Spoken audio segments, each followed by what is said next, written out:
gotta go. Everything's moving so slow. The time's moving too fast. I hope this feeling don't last. Well, I've been away from myself too long.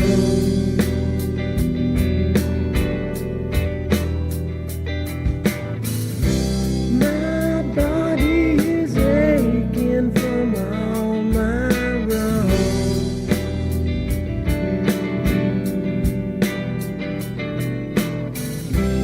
And now that I know I'm not that strong, I keep slipping onto you. I keep slipping until my time is through. I keep slipping onto you, yeah, onto you.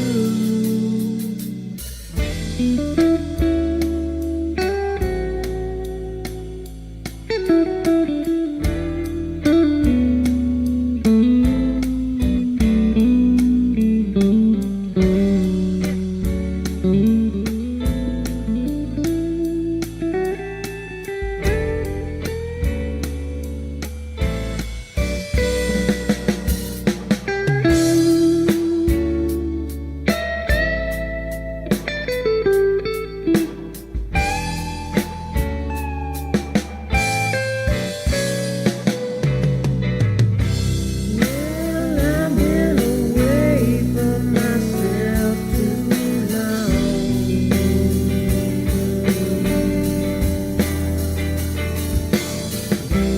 My body is aching from all my wrongs.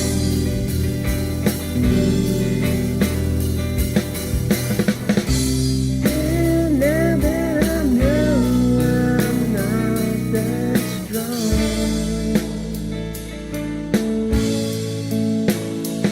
I keep slipping onto you. I keep slipping until my time is through. I keep slipping onto you, yeah, onto you.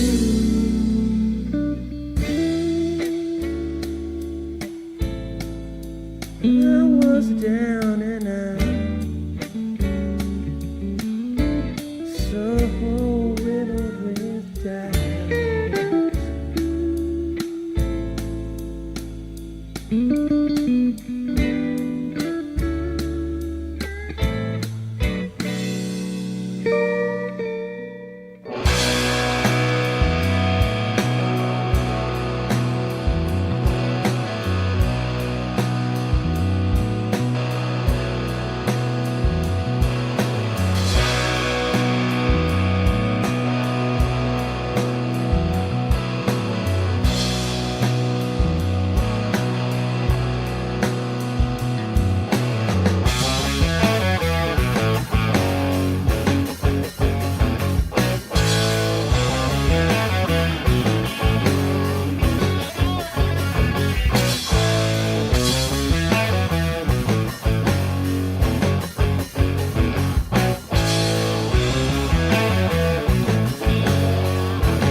Thank you very much. Thank you.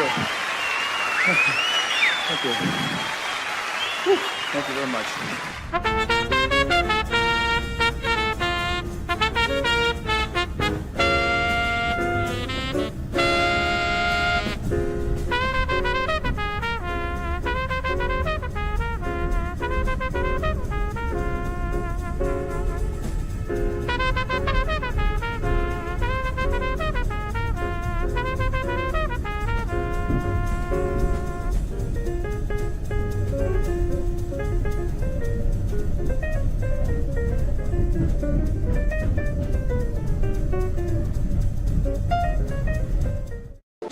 Thank you.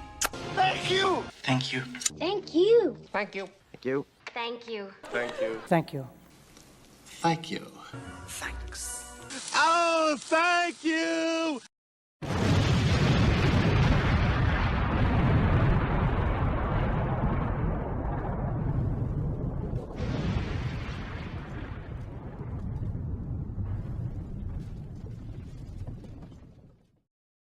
Deo, Deo.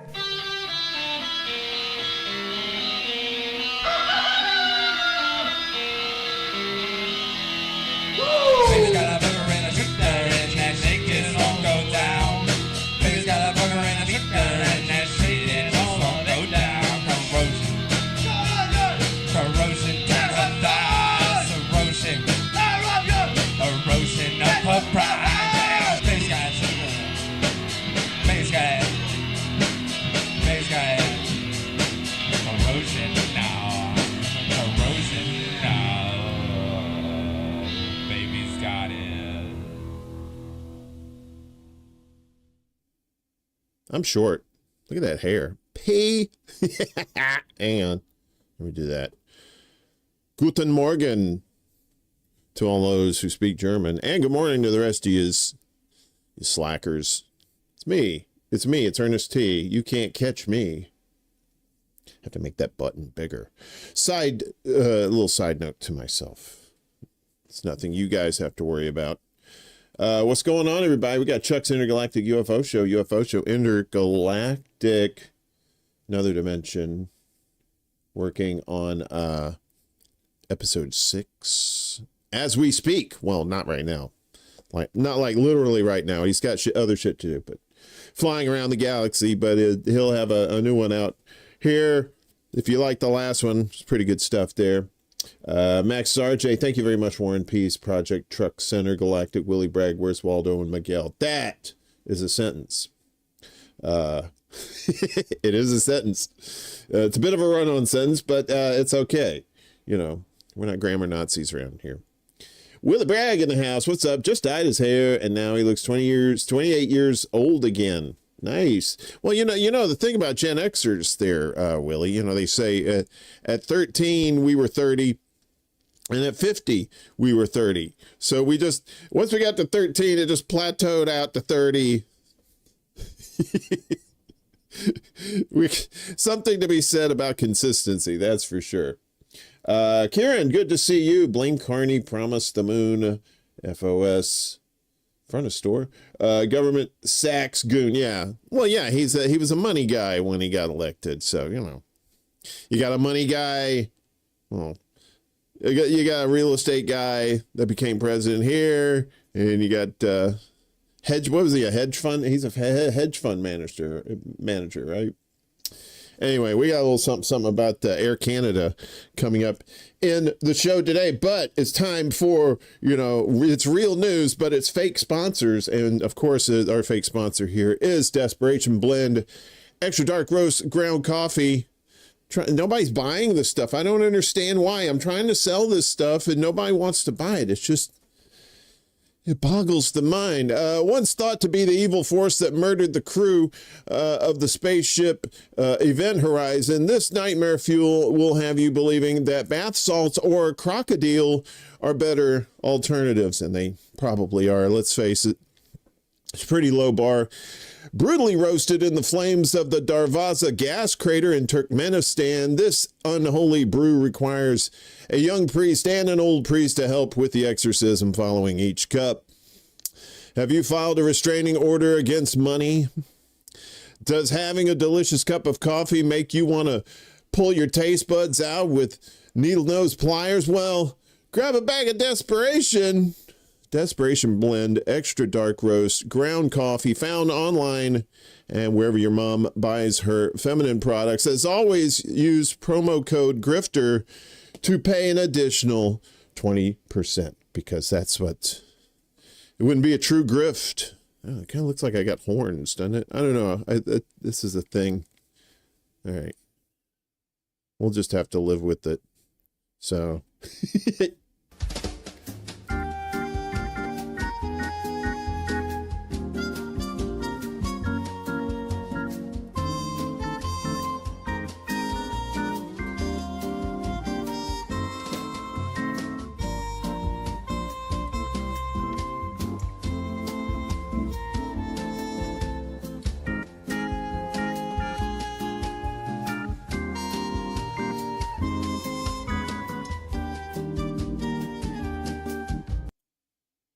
Well, that took forever. That thing kept going, pee, pee. It's not a vanity thing. It's just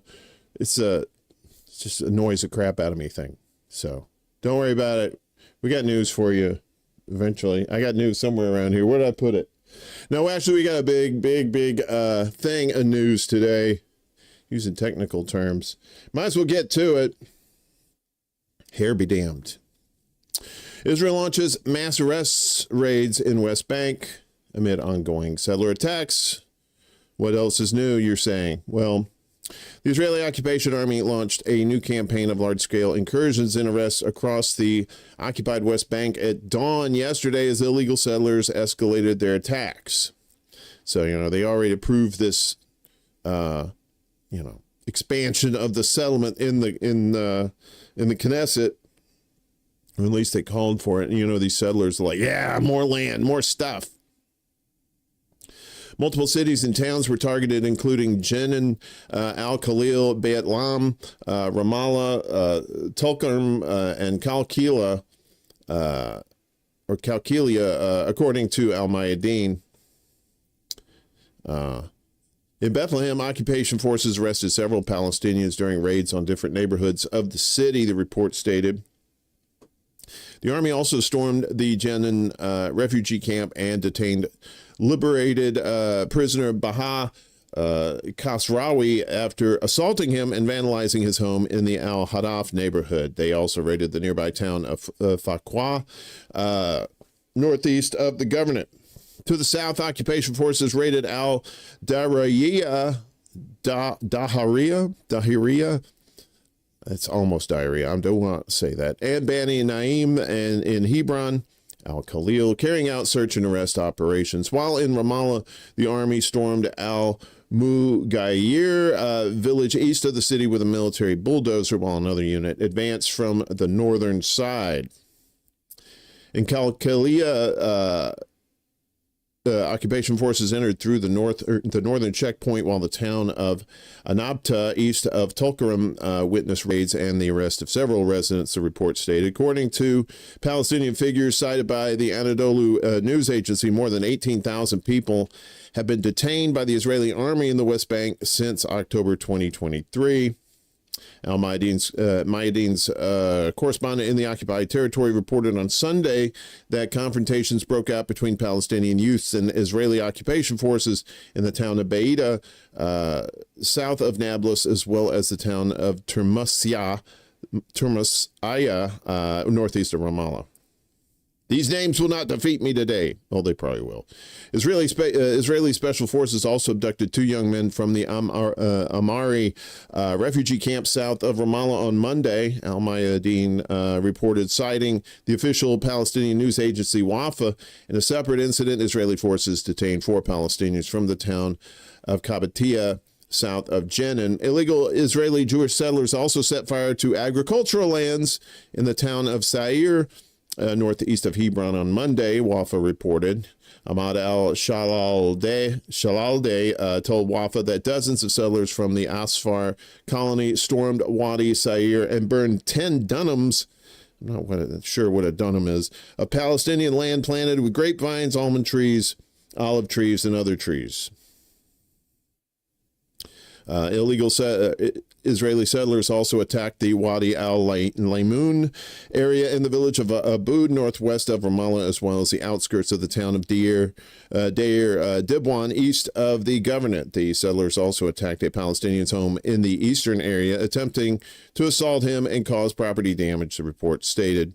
Neighboring residents, however, intervened, forcing them to retreat to the newly established illegal outpost on Jabal al-Ras. A group of illegal settlers also damaged Palestinian farmlands in Jericho in the latest assaults in the occupied West Bank, according to Anadolu. Illegal settlers carried out 466 attacks against Palestinians and their property across the West Bank in July alone, resulting in the death of 4 people and the forced displacement of 2 Bedouin communities comprising 50 Palestinian families, according to Palestinian Colonization and Wall Resistance Commission, cited by Anadolu. They just will not leave these people alone, will they? Over 1,000 Palestinians have been killed and more than 7,000 injured in the West Bank by Israeli forces and settlers since October 2023, according to the Palestinian Health Ministry. The report noted in a landmark opinion last July, the ICC declared Israel's occupation of Palestinian territory illegal, demanding the evacuation of all settlements in the West Bank and East Jerusalem. Some people don't seem to think it's illegal, though. We'll hear more about that coming up soon on The Price is Right. Meanwhile, as always, they keep killing people in Gaza as well, as Israeli forces kill 60 Palestinians in Gaza over 24 hours.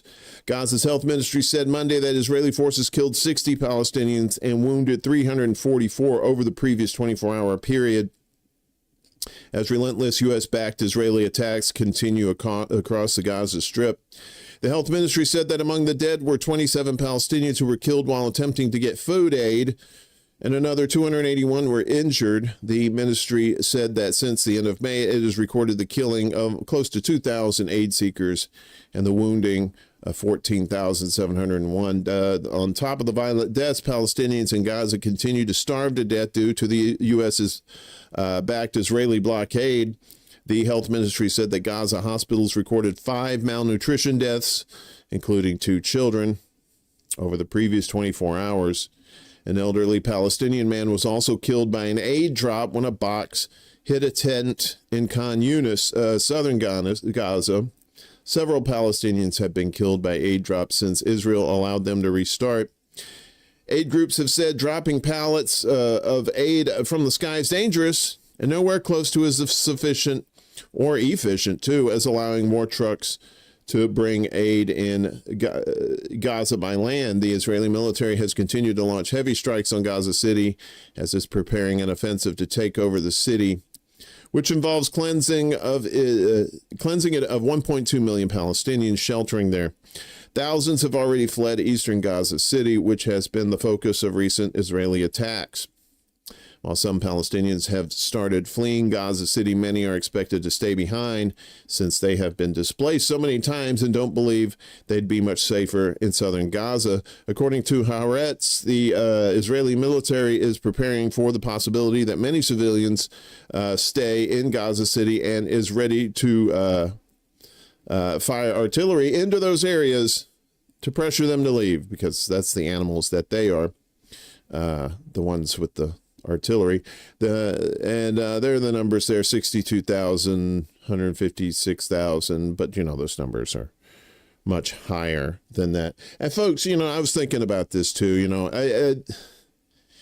We talk about these numbers and we talk about these people dying every day, and I know this isn't sexy stuff, right? I know people want to hear, he said, she said, and stuff like that. Like Nick Fuentes and Tucker Carlson are having a dispute. People are all up in that shit, right?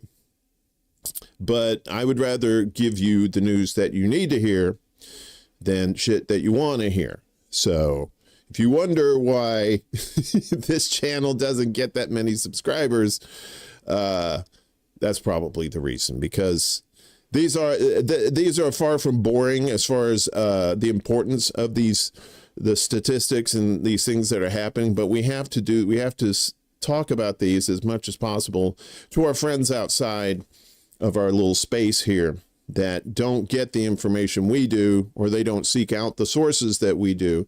Rather, they're propagandized to the hilt, and we have to help our brothers and sisters in that respect. Go Start, good to see you.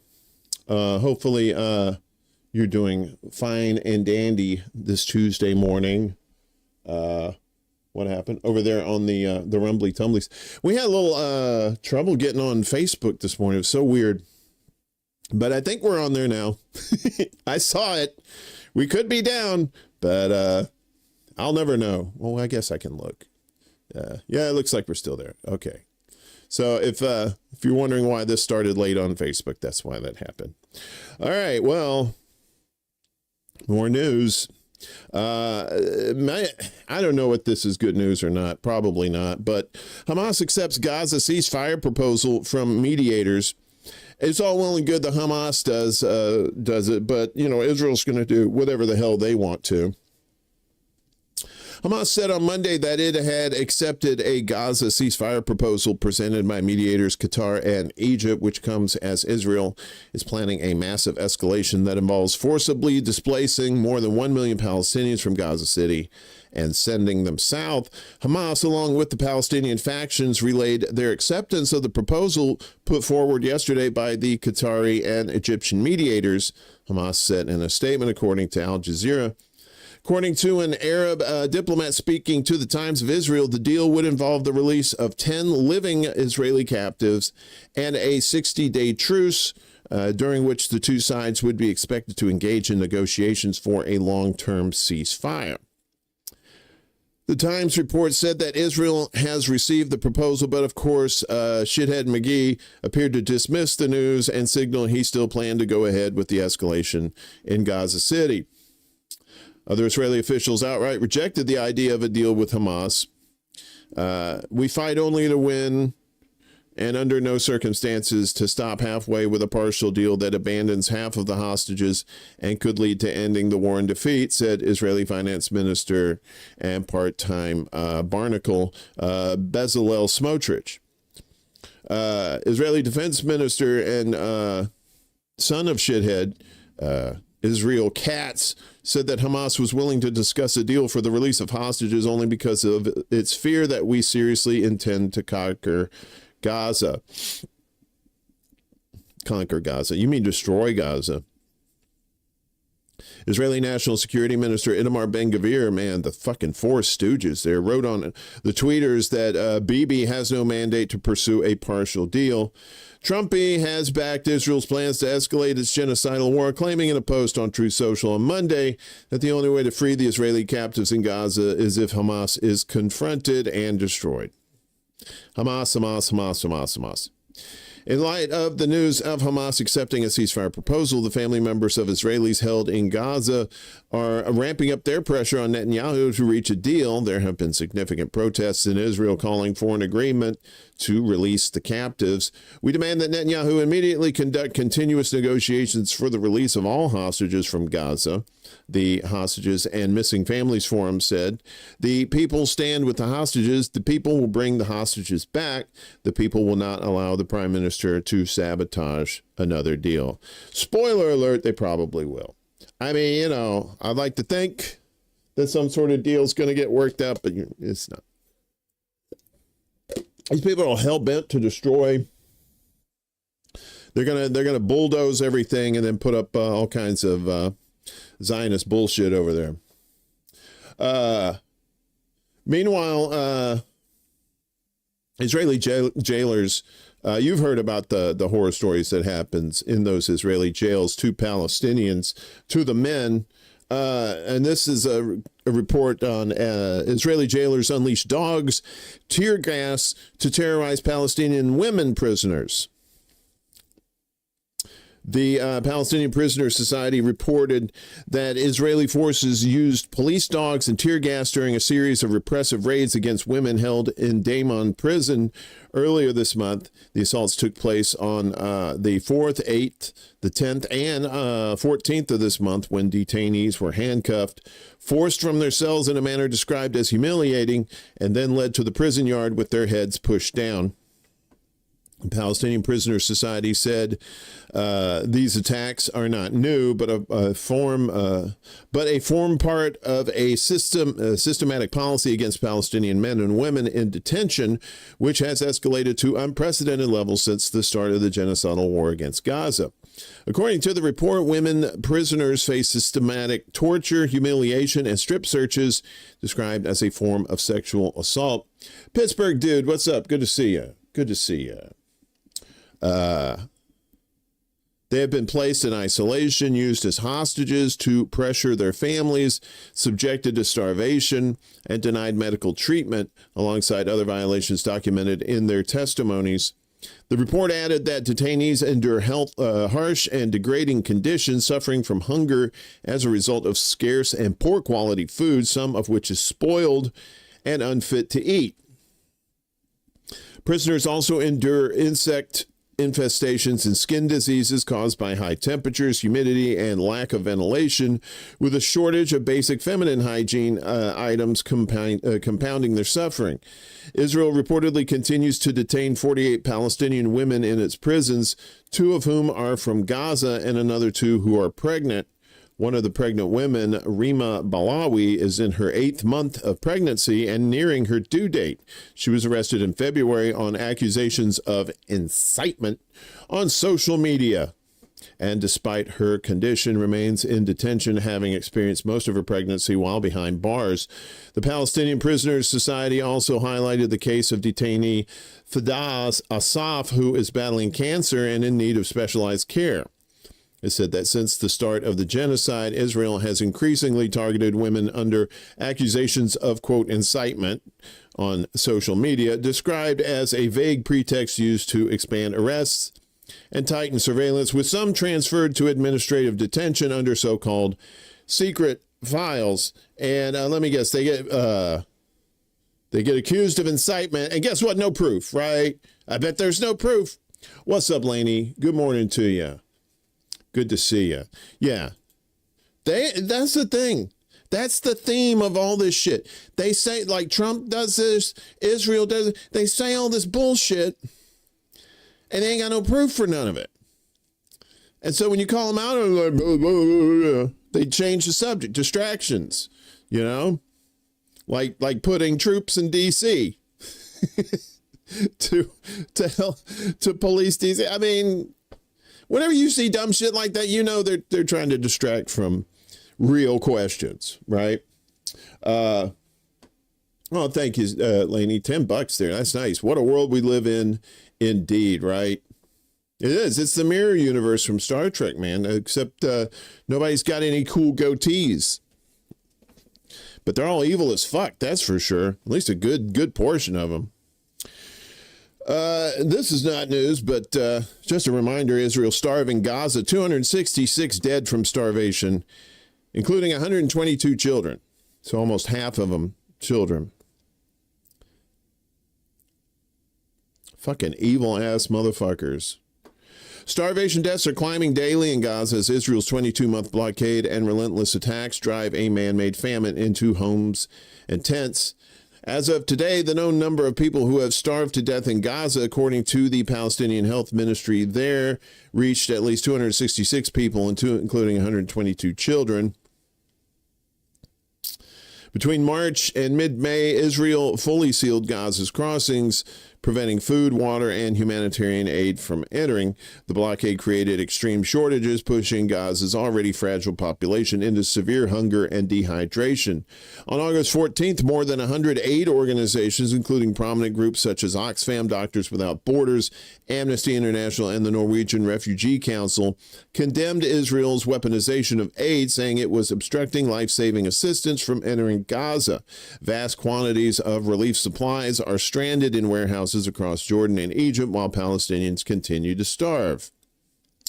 On Monday, rights groups Amnesty International accused Israel of enacting a deliberate policy of starvation in Gaza and of systematically destroying the health, well-being, and social fabric of Palestinian life. Fair enough. It is the intended outcome of plans and policies that Israel has designed and implemented over the past 22 months to deliberately inflict on Palestinians in Gaza conditions of life calculated to bring about their physical destruction, which is part and parcel of Israel's ongoing genocide against Palestinians in Gaza, Amnesty said. Gaza has always been dependent on aid, given an Israeli blockade that has been imposed since 2007. Before October 7th, about 500 aid trucks entered daily, nearly 15,000 a month. Since then, deliveries have fluctuated drastically, rarely reaching pre-war levels needed to sustain the territory's 2.3 million residents.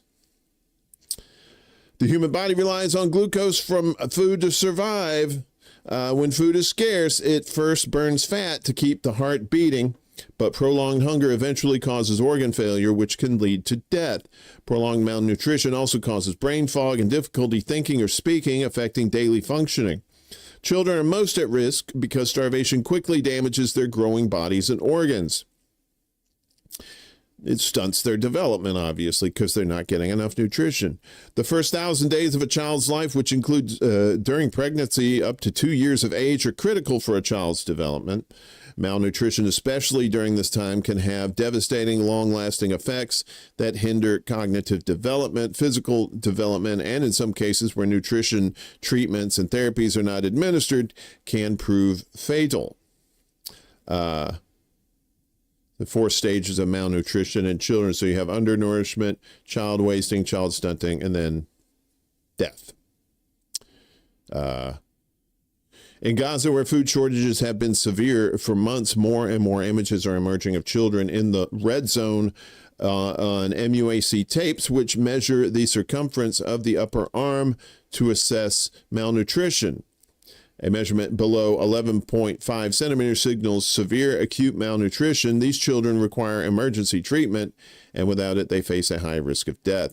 Other than the visible signs of extreme thinness, children suffering from severe malnutrition may show physical traits such as sunken, pale eyes, flaky skin, loss of hair, and a swollen belly caused by edema. That's fluid buildup in the body due to severe protein deficiencies. So famine is the worst level of hunger, where people face severe food shortages, widespread malnutrition, and high levels of death due to starvation. Assessing the situation in Gaza is difficult because access to the ground is severely restricted, and Israel has destroyed nearly all the health facilities. According to the Integrated Food Security Phase Classification, famine is when at least 20% of households face extreme food shortages. Acute malnutrition affects more than 30% of the population, and the death rate exceeds 2 deaths per 10,000 people. 2 deaths per 10,000 people per day. So, I mean, when you hear about them starving over there, it's if you want to stay informed on it, it's good to know the backstory of what actually malnutrition and hunger is. You know, poor people, they know to a certain extent, but not to this extent, where they're literally dying from not eating. And then when they try to go get food, they die by getting shot. Unfucking believable. Yeah, what a world we live in, for sure, Laney. I never thought when I was a youngster that this was going to happen. But damn if it didn't. Here we are. So, this is a tale of 2 countries. First, in the UK, dozens of Palestinian children from Gaza to be brought to UK for treatment. A group of between 30 and 50 Palestinian children will be evacuated from Gaza to Britain for medical treatment in the coming weeks, according to the BBC. Children from Gaza have been brought privately to the UK for medical treatment, but this marks the first time that the British government itself will evacuate children for treatment. Last week, 96 MPs from several parties wrote to the government urging it to bring sick and injured children from Gaza to Britain, warning that many were at risk of imminent death. Earlier this month, the government said plans to bring children to the UK for treatment were being carried out at pace. The children will be allowed to travel with family members, and some are expected to enter the asylum system afterwards, since they may be unable to return to Gaza. More than 50,000 children have been killed or injured since October 2023, according to the UN, but those numbers much higher. Last month, more than 100 humanitarian organizations warned that mass famine has been spreading across the Gaza Strip since Israel blocked humanitarian aid from entering in early March and began providing inadequate aid through the controversial GHF at the end of May. In February this year, British Prime Minister Keir Starmer announced that the government would seek to prevent Palestinian refugees from living in the UK using a refugee scheme established for Ukrainians. Starmer insisted in Parliament that the Home Office will shut a legal loophole that allowed a Palestinian refugee family from Gaza to stay in the UK. Nazis are fine, but as far as Palestinian people are concerned, that's a bridge too far.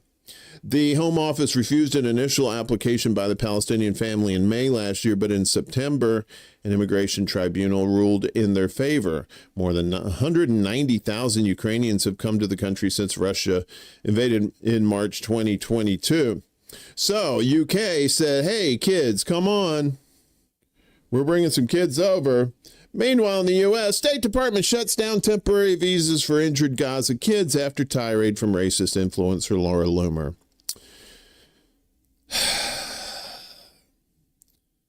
What a world we live in. Where is it? Where's that thing? Where's the thing? Here it is. What a world we live in. U.S. State Department announced Saturday that it would halt the issuing of visas to children from Gaza in urgent need of medical care. The decision, let me see if I can make this a little bigger. There we go. The decision came after a frenzied campaign by the racist online provocateur and close Trump confidant Laura Loomer, who raged over the weekend about the arrival of badly injured Palestinian children in Houston and San Francisco earlier this month.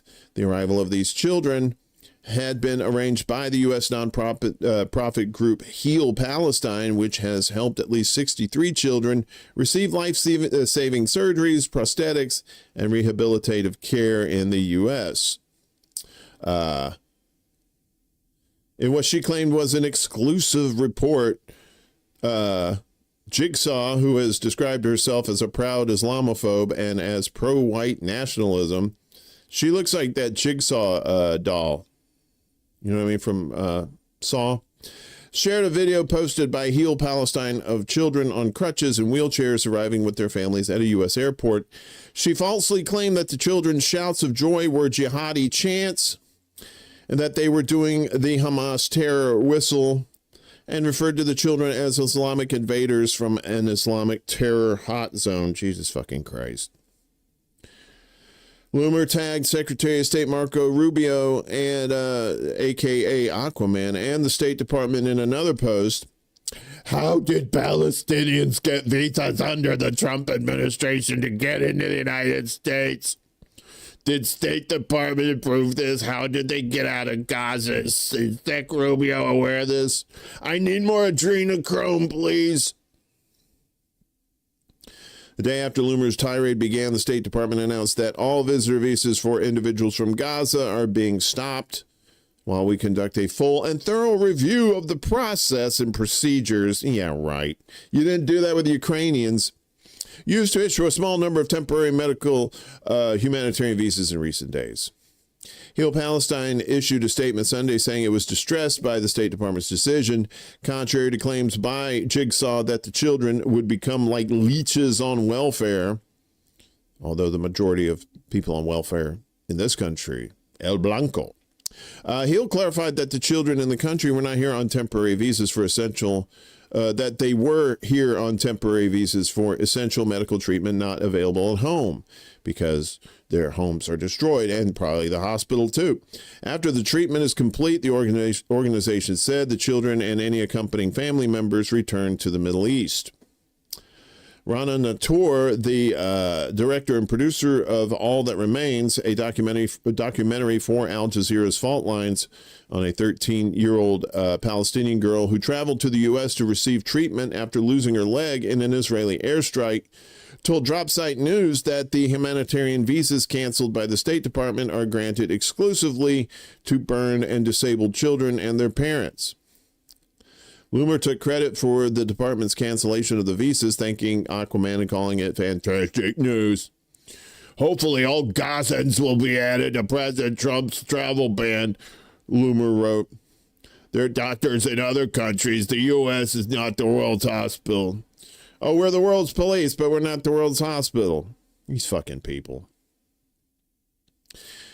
In response, the Twitter account for Dropsite, which has frequently highlighted the work of Heal Palestine, responded to Loomer saying that your taxes aren't funding the care for these Palestinian children and that their treatment was being funded entirely through private support from donors. The only role of U.S. tax dollars in the picture, Dropsite has said, is the costly review the State Department will now be forced to conduct because of a deranged racist ravings to block children from life-saving treatment.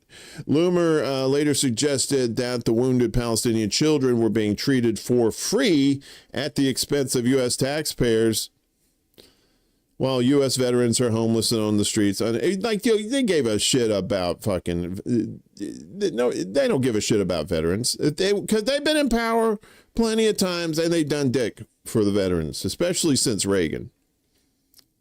So don't even come at people like that. Oh, veterans are homeless. Fuck you. Ryan Grimm, Dropsite's co-founder, said some shit. I don't really care what he says. Yes, they slashed Medicaid, slashed the Department of Veterans Affairs, slashed Affordable Care Act, exchange subsidies, blah, blah, blah, blah. In July, the UN Children's Fund, UNICEF, reported that since October 2023, at least 17,000 children have been killed and 33,000 injured. Like I said, those numbers way low for what they actually are. The UN reported Friday that 10 children were losing one or both legs every day, making Gaza home to the largest group of child amputees in modern history.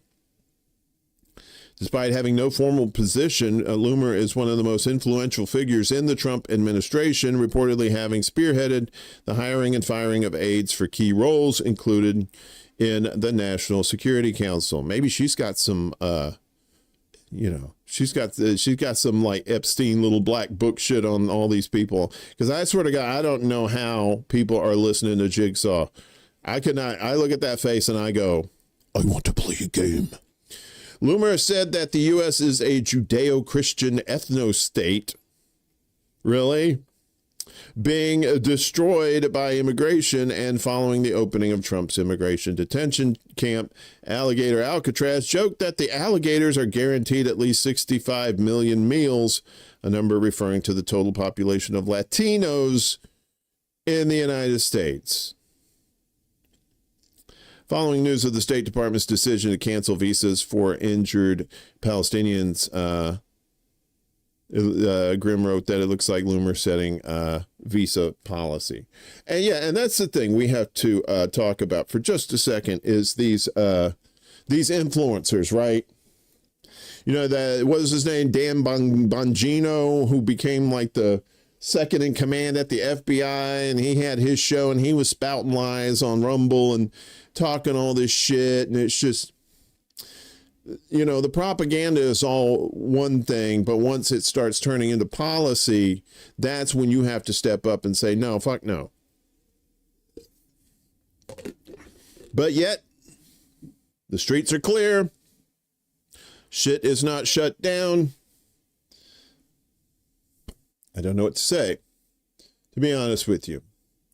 One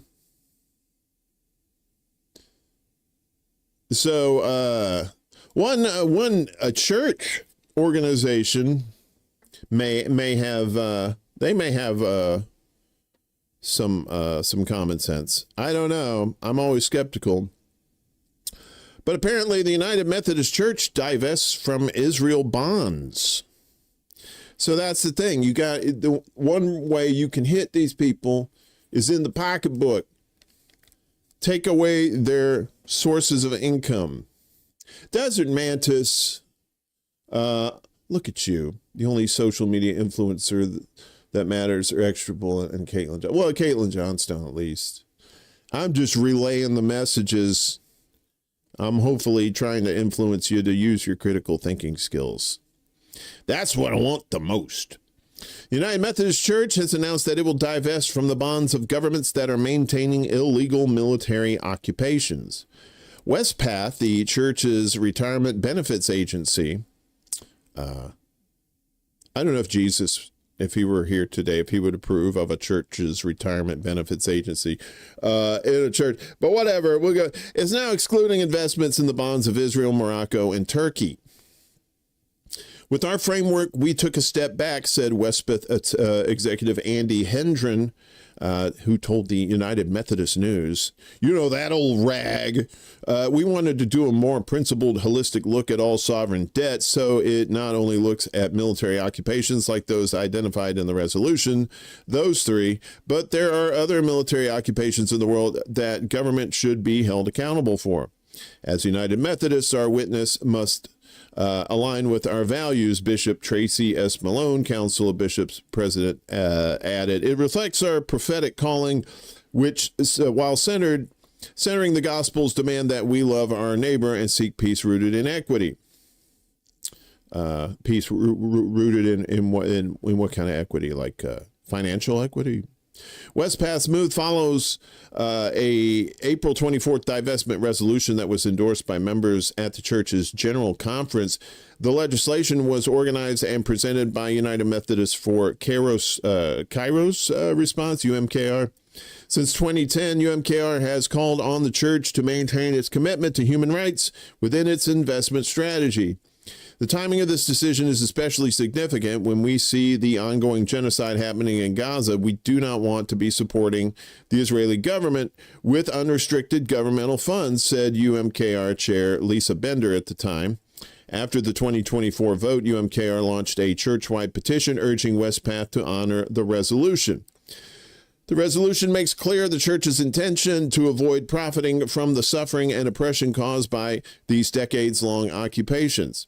Israel's occupation of the West Bank, including East Jerusalem and the Gaza Strip since 1967, Turkey's occupation of northern Cyprus since 1974, and Morocco's occupation of Western Sahara since 1976, read the petition.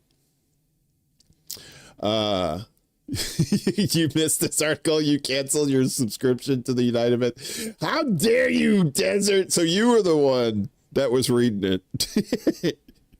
The United Nations has identified flagrant human rights violations in all of these occupations, including land confiscation, theft of natural resources, home demolitions and illegal colonization, deprivation of food and water, violence against civilians, mass incarceration for population control, and brutality against children, it continued. After a deep and prayerful consideration of the call, Westpath not only cut financial ties with Israel, Morocco, and Turkey, but expanded the human rights call to include governments with a history of authoritarianism and corruption. Was the U.S. next? Westpath believes this human rights exclusion framework reflects Westpath's commitment to thoughtful stewardship, data-driven analysis, and principled decision-making, said the group in a statement. This isn't the first time that the United Methodist Church has modified its investments over Israel's human rights records. In 2016, the church's pension board put 5 Israeli banks on a blacklist over their connections to illegal settlements. In 2014, the board sold its stock in G4S, a UK-based security company that provides equipment to Israeli settlements and checkpoints. Westpath's announcement comes amid the ongoing genocide in Gaza, increasing settler violence, continuing displacement, and consistent calls for the international community to address the Israeli-imposed starvation crisis. In recent weeks, multiple U.S. lawmakers have indicated that they would support blocking weapon shipments to Israel.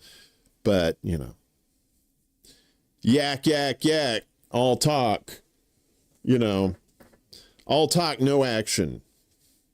That's the thing. That's when, that's why I don't do stories most of the time where it says so-and-so says that they're going to do this. I'll do a story that says where they actually did it, But if they're just saying they're going to do it, no.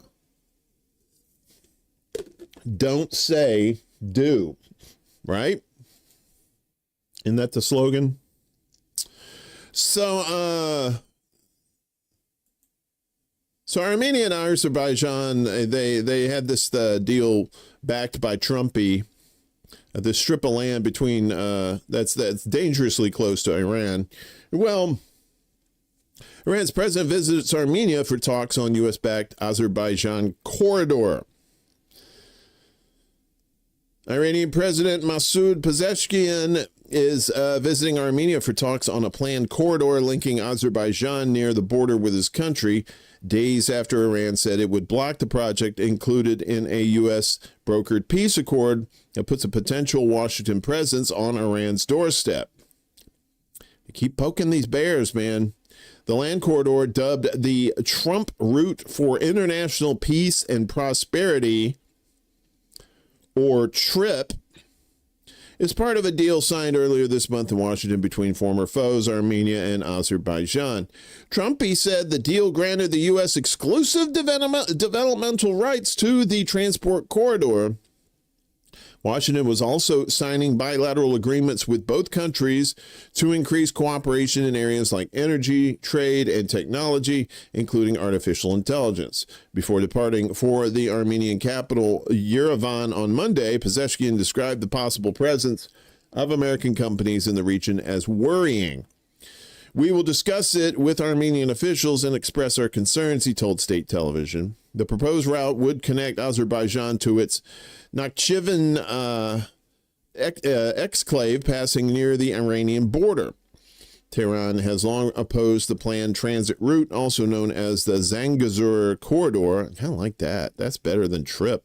The Zangezur Corridor, fearing it would cut the country off from Armenia and the rest of the Caucasus, while bringing potentially hostile foreign forces close to the borders. Since the deal was signed on August 8th, Iranian officials have stepped up warnings to Armenia, saying the project could be part of a U.S. ploy to pursue hegemonic goals in the Caucasus region. On Sunday, Iranian Foreign Minister Abbas Araghchi described it as a sensitive issue, saying Tehran's main concern is that it could lead to geopolitical changes in the region, especially if they're allowed to put U.S. weapons in that strip, too. That'd be bad news bears in breaking training. Armenian officials, have assured us that no American forces or American security companies will be present in Armenia under the pretext of this route. Wink, wink, wink, wink, wink. Ow, I hurt my eye winking, he told the official IRNA news agency.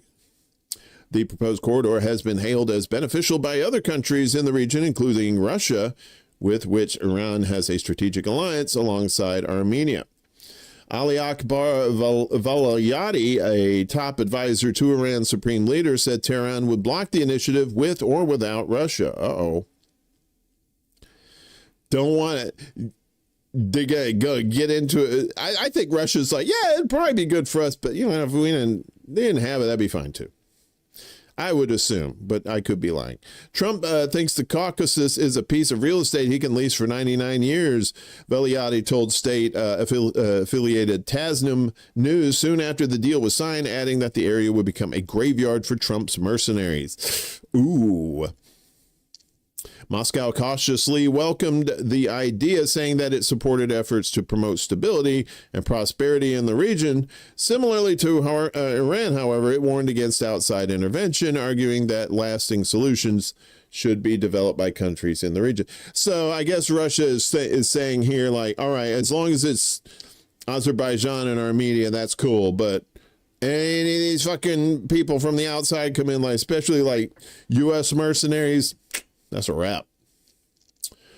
Armenia and Azerbaijan have fought a series of wars since the late 1980s when Nagorno-Karabakh, a region in Azerbaijan that held a mostly ethnic Armenian population at the time, broke away from Azerbaijan with support from Armenia. Azerbaijan Baku took control of the territory in a military operation in 2023, leading to an exodus of the ethnic Armenian population. Armenia last year agreed to return several villages to Azerbaijan in what Baku described as a long-awaited historic event. Look at that face. He looks like he's trying to take a shit. So there's that strip of land there, and Trump's trying to be all sneaky, sneaky snake on that. Like, yeah, they're our buddies. We can put some people down there, and as soon as they do that, Iran's just going to go bomb, bomb, bomb, bomb, bomb, bomb, bomb, bomb, bomb, bomb, bomb, bomb. Vera, what's up? Good to see you. What's up, P Stuff? Good to see you. Appreciate you all as always. So as Hall & Oates said, Iran is singing, I can't go for that. No can do. Meanwhile, the fuckery continues in Syria as Sharaa says government forces committed some violations in Suwayda. Some violations. De facto Syrian President Ahmad al-Sharaa admitted for the first time that members of his security forces participated in massacres against civilians from the country's Druze religious minority in Suwayda over 1 week in July. Oh, yeah, I totally forgot about the massacres, man. We do so much shit. Sharaa, the former ISIS and al-Qaeda commander who took power in Damascus last December, said that Suwayda witnessed many violations from all sides. Some members of the security forces and army in Syria also carried out some violations. The state is required to hold all perpetrators of violations to account, whatever their affiliation, he added. Sharaa made the comments during a dialogue session with notables from Idlib government and other senior officials. Idlib government. The Syrian president has previously claimed that his security forces, which are largely comprised of extremists from HTS and other radical Sunni armed factions, were sent to Suwayda on July 15th to stop the violence between Druze factions and Bedouin militias and to protect civilians. However, various Western media outlets, including Reuters and Media Line, confirmed that the killings escalated upon the arrival of government forces. Shocking, I know. On Sunday, the Syrian Observatory for Human Rights, SOHR, reported that a mother and 3 of her daughters, including a young girl, were raped and then murdered during the attack. Citing reliable sources, SOHR stated that the killings, which took place near the Al-Qum neighborhood in Suwayda city, were discovered on July 17th after government forces withdrew. 12 other members of the same family, including 8 women and girls and an elderly man, were also killed. Several were shot at close range, while others were executed inside a car. Some of the women and girls were also raped. Veteran Palestinian journalist Wael Essam received photographs confirming the incidents of rape reported by SOHR. I can say that the most horrific scene I have witnessed since 2011 in Syria was committed by some of yesterday's revolutionaries, today's savages, Essam wrote on Twitter. SOHR released footage from the home where the 12 family members were killed. The video showed bloodstains on the floor and furniture in the room where the killings took place. Sharaa and his administration have come under additional pressure to acknowledge atrocities committed by his security forces following the release of a video last week showing the execution in cold blood of a volunteer at the National Hospital in Suwayda on July 16th. A closed-circuit TV video showed members of the Ministry of Defense and General Security forcing hospital staff and volunteers to gather and sit on the floor at gunpoint. After the gunmen began asking the religion of those gathered, one volunteer, 33-year-old Mohammed Abu Hassas, was singled out after saying that he was Druze. A general security member hit him in the head with the butt of a Kalashnikov rifle. As Abu Hassas tried to protect himself, he was thrown to the ground and shot twice in the head. The video shows a gunman dragging his body away, leaving bloodstains across the floor behind him. The The killing was part of a broader massacre at the hospital carried out by members of a government-linked armed faction, Ansar al-Tawhid, Division 82, against wounded Druze fighters and accompanying civilians. Pro-Syrian government media initially claimed the hospital massacre was carried out by Druze fighters linked to spiritual leader Hikmat al-Hijri, while Al Jazeera attempted to deny that Syrian forces executed Abu Hassas, despite the clear evidence shown in the video of what happened. Yeah. We do stories from Al Jazeera, but you have to be very careful. Be very careful. Be very skeptical about all your news sources. You don't have to be paranoid, but just, you know. A month after the massacres, President Sharaa's forces continued to besiege Suwayda, where hundreds of thousands of people are in desperate need of food, water, gasoline, and other essentials. Suwayda's hospital also suffers from shortages of medicine and other supplies. Government-affiliated forces continue to open fire on Druze civilians escaping Suwayda by car, while also attacking aid convoys traveling from Damascus to Suwayda. On August 15th, gunmen in the Deraa countryside opened fire on two vehicles traveling to Damascus on the Suwayda-Beirut Road, killing a woman, Nada Adel Amer, and wounding her children. They were shot in the Al-Khalil area near the Al-Jiza checkpoint in Deraa. On August 11th, a humanitarian aid convoy departed from Jeramana, carrying medical supplies, food, clothing, and baby formula. Before reaching the Busra al-Sham crossing, the convoy was attacked by Syrian government-affiliated armed groups. The aid was looted, and the members of the convoy were abducted, including Syrian Red Crescent driver Walid Abu Zayden. The Syrian president also vowed to hold perpetrators among his forces accountable, wink, wink, wink, for atrocities committed against Alawites on the Syrian coast in March. Though at least 1,600 Alawite civilians were massacred in their homes and in the streets over the course of 3 days, Sharaa has not prosecuted anyone, including those who filmed their own crimes and posted the videos on social fucking media.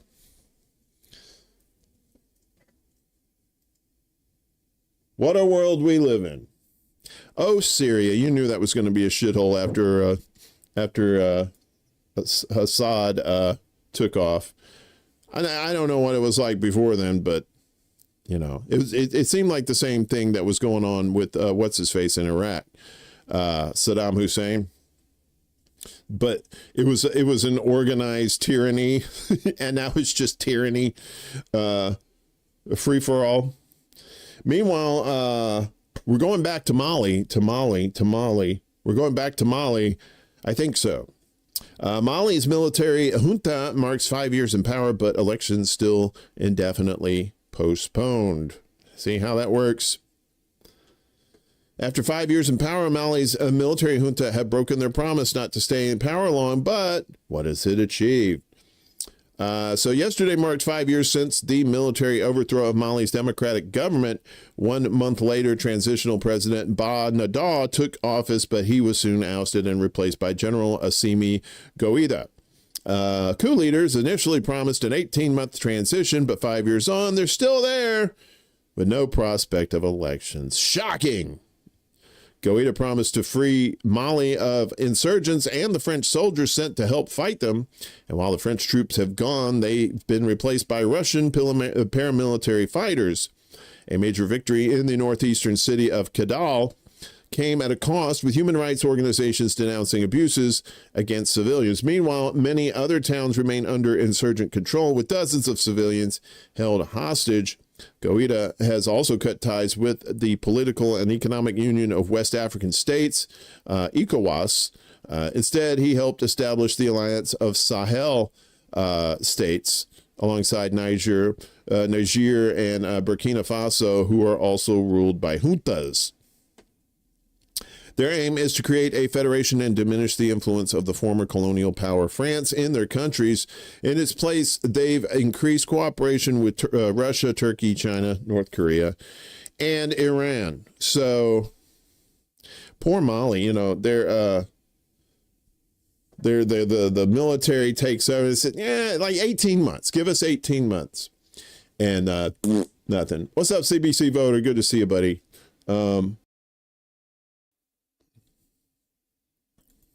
This world is just falling apart. Seriously. I don't know about you religious folks, but if Jesus is coming back, if I was Jesus, I'd be like, I'm gonna need more than just me. Probably bring some rocks down,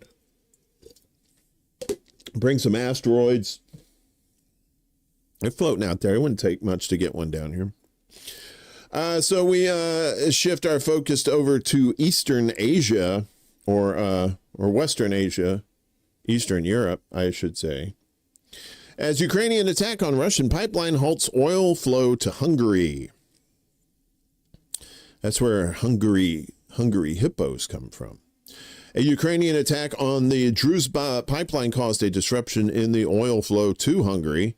Ukraine has again attacked the petroleum pipeline to Hungary, resulting in the petroleum transportation to our country to a halt.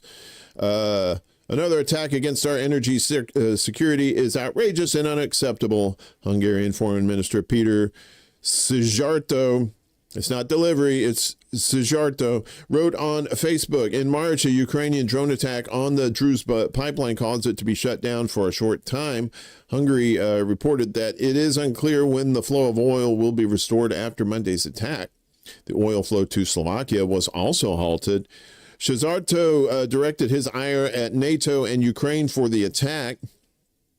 Brussels and Kiev have been trying to push Hungary into the war in Ukraine for 3.5 years, and the increasing number of Ukrainian attacks against our energy security are aiming at this, he continued. So let's be clear again, this is not our war. It's none of our business. We want to stay out of it, and as long as we are in power, we will stay out of it. He went on to threaten that Budapest could cut energy transfers to Kiev in response. Finally, a reminder for Ukrainian decision makers, electricity from Hungary plays a key role in Ukraine's energy supply, his post concluded, and he also threw up the meme that said, just saying. Ukraine's Foreign Minister Andriy Sybiha responded by saying that the attack was justified because Budapest refuses to cut ties with Moscow. Peter, it is Russia, not Ukraine, who began this war and refuses to end it. Hungary has been told for years that Moscow is an unreliable partner. Despite this, Hungary has made every effort to maintain its reliance on Russia, he wrote on Twitter. Even after full-scale war began, you can now send your complaints and threats to your friends in Moscow. Sybiha fired back saying that oil transfers from Russia were in Hungary's interest. Hungarian Prime Minister Viktor Orban has emerged as a notable opponent of the proxy war in Ukraine from within NATO and the EU, as the organizations require consensus for some actions. Budapest's resistance to sanctioning Russia has frustrated some of its allies. Why I oughta Hungary? Yeah. Whew. Well, we got more on that. So they blew up the pipeline there or whatever. And now Trump got an invite to Russia, apparently. That's the big thing that happened in Alaska last week. So Trumpy has received a formal invitation to visit Moscow. Foreign Minister Sergei Lavrov has confirmed during last week's summit in Alaska, Russian President Vladimir Putin extended the invitation to Trump in person. In an interview with the television channel Rossiya 24 on Tuesday, that would be today, I guess, Lavrov stated that Trump has an invitation and recalled that during the summit, the U.S. president had indicated that the idea of him visiting Russia is interesting, because there he can get Russian dressing on his salad. I'm just kidding, he doesn't eat salad. During their joint press conference with Putin last week, Trump admitted, however, that he could get a little heat for traveling to Moscow. Nevertheless, he said he can see it possibly happening. It ain't going to happen. Putin and Trump met in person for the first time since 2019 in Anchorage, Alaska, to discuss ways of resolving the Ukraine conflict as well as normalizing relations between Moscow and Washington. Both leaders have described the summit positively, with Putin calling it frank and substantive, and Trump hailing it as productive. On Monday, Trump met with Ukraine's Vladimir Zelensky, which we'll tell you about that here. Zelensky and top European leaders met with Trumpy at the White House yesterday to discuss plans to bring an end to Russia's war in Ukraine. Trump convened the meeting after last week's 3-hour summit with Putin in Alaska, where Putin rejected the idea of a ceasefire before reaching a comprehensive peace deal and urged Ukraine to surrender territory in the east in exchange for freezing the front lines elsewhere. Trump and Zelensky's interactions were notably warmer than during their tense encounter at the White House in February, with the U.S. president even praising his counterpart's suit. He said, that looks very good. Did you get that from Cookies? That little store where the kids' clothes are? That might be a New York reference. All my New Yorkers, shout out Cookies. Trump said the U.S. would back Europe in protecting Ukraine as part of a deal to end the war with Russia. When it comes to security, there's going to be a lot of help, Trump said, describing European countries as the first line of defense. We have people waiting in another room right now. They're all here from Europe, Trump added. Biggest people in Europe, and they want to give protection. They feel very strongly about it, and we'll help them out with that. Trump also said that U.S. support for Ukraine would continue regardless of the outcome of the talks. It's never the end of the road. People are being killed. We want to stop that, so I want to stay at the end of the road. I think we have a good chance of doing it, he said. Zelensky hailed the pledge as a major step forward. He later told reporters that Ukraine had offered to buy about $90 billion worth of U.S. weapons. Zelensky backed elections, provided they are held under safe circumstances. Yes, of course, we are open. Yes, we need to work in the parliament because during the war, you can't have elections, but we can do security. He said, we need a truce to make it possible for people to do democratic, open, legal elections. Democratic. They're so cute when they're little. When asked if he would carry out his promise from last week to impose severe consequences on Russia if it does not end the war, Trump replied that a ceasefire may not be needed. How about that? I don't think you need a ceasefire. You know, if you look at the 6 deals that I settled this year, they were all at war. I didn't do any ceasefires, and I don't know that it might be good to have. But I guess I can understand strategically why one country or the other wouldn't want it, he said. But we can work a deal where we're working on a peace deal while they're fighting. They have to fight. I wish they could stop. Trump has claimed credit for helping to end 6 wars, including conflicts between India and Pakistan and Cambodia and Thailand. Asked what guarantees Zelensky would need from Trump to agree to a deal, the Ukrainian leader responded, everything. I'm not doing the voice again. It includes 2 parts. First, a strong Ukrainian army that I began to discuss with your colleagues, and it's a lot about weapons and people and training issues and intelligence. And don't forget Nazis. We definitely got to make sure our Nazis are okay. After his initial meeting with Zelensky, Trump held a multilateral meeting with the Ukrainian leader and European leaders, including European Commission President Ursula von der Leyen. Nine! You will eat the bugs. French President Emmanuel Macron and UK Prime Minister Keir Starmer. The U.S. president described it as an honor to convene with them at the White House, saying they were united in their goal of fucking people over. of ending Russia's war in Ukraine. We had a very successful day thus far and important discussions as we work to end the killing and stop the war in Ukraine, blah, blah, blah, blah, blah. At the conclusion of the meetings, I called President Putin and began the arrangements for a meeting at a location to be determined between Putin and Zelensky. He wrote in a post on Truth Social after the talks. This is one of the key points that we need to consider, and we're going to be considering that at the table. Trump said he expressed optimism that collectively an agreement would be reached to deter further aggression against Ukraine. Trump also said discussions would need to address the possible exchange of territory.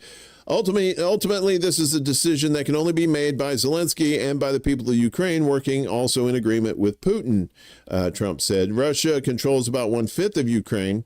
According to open source estimates, Ukraine, which took control of a large swath of Russia's Kursk region during a surprise counteroffensive last year, is not believed to hold any Russian territory at present. Trump added that he expected Putin to release Ukrainian prisoners soon. So NATO Secretary General Mark Rutte said the priority must be to stop the killing as well as the destruction of Ukraine's infrastructure, thanking Trump for having broken the deadlock. What's her name? Cruella de Vil said the focus must be on just and lasting peace for Ukraine. And then all these fuckers said some stuff. So European Council leaders will hold a video call tomorrow, I guess that's today, to review Monday's talks, according to President Antonio Costa. In a post on Twitter, Costa said the call would take place at 1 p.m. Brussels time today. So they all meet up at the White House, and basically, I think Trump's just basically telling him, you need to shut this shit down. You ain't doing nothing. And now you're bumming money from Europe to buy your weapons from us. Yeah. So, but Trump put, broken clock. Trump says Ukraine Zelensky could end the war almost immediately. He ain't wrong. Trump has increased pressure on Ukraine to accept an agreement to end Russia's war, claiming that Zelensky could choose to end the conflict almost immediately. Addressing Zelensky a day before his high-stakes visit to the White House on Monday, Trump warned that the return of Russian-occupied Crimea and Ukrainian membership of NATO would be off the table in any negotiated settlement. Zelensky can end the war with Russia almost immediately if he wants to, or he can continue to fight, Trump said on Truth Social. Remember how it started? No getting back Obama given Crimea 12 years ago without a shot being fired, and no going into NATO by Ukraine. Some things never change. Trump's comments came as European leaders were set to accompany Zelensky, which they did, at the White House. Speaking shortly after Trump's comments on Sunday, Zelensky said that previous concessions to Moscow, including in Crimea, had only emboldened Putin to wage more war. We all share a strong desire to end this war quickly and reliably, and peace must be lasting. Well, then end it. Just end it. Right? That's like some people in this space, man. They think they can do just whatever they want, and then they start shit, and then they're like, oh no, look at us, we're being oppressed. No, you're not. Just end it. Not like it was years ago when Ukraine was forced to give up Crimea and part of our east, part of Donbass, and Putin simply used it as a springboard for a new attack, or when Ukraine was given so-called security guarantees in '94, but they didn't work. Zelensky added that Crimea should not have been given up then, just as Ukrainians did not give up Kiev, Odessa, or Kharkiv after 2022. Ukrainians are fighting for their land, for their independence. While Trump has indicated that a deal with Moscow would involve some swapping changes in land between Russia and Ukraine, Zelensky has repeatedly ruled out handing over Ukrainian territory to the occupier. In a bid to press Trump to maintain support for Ukraine, European leaders, including European Commission President, Cruella de Vil, and all those people who came to the White House. Macron said on Sunday that European leaders and Zelensky would aim to present a united front in the face of Russian aggression. If we should witness the day in front of Russia, we are laying the ground for future conflicts. Okay.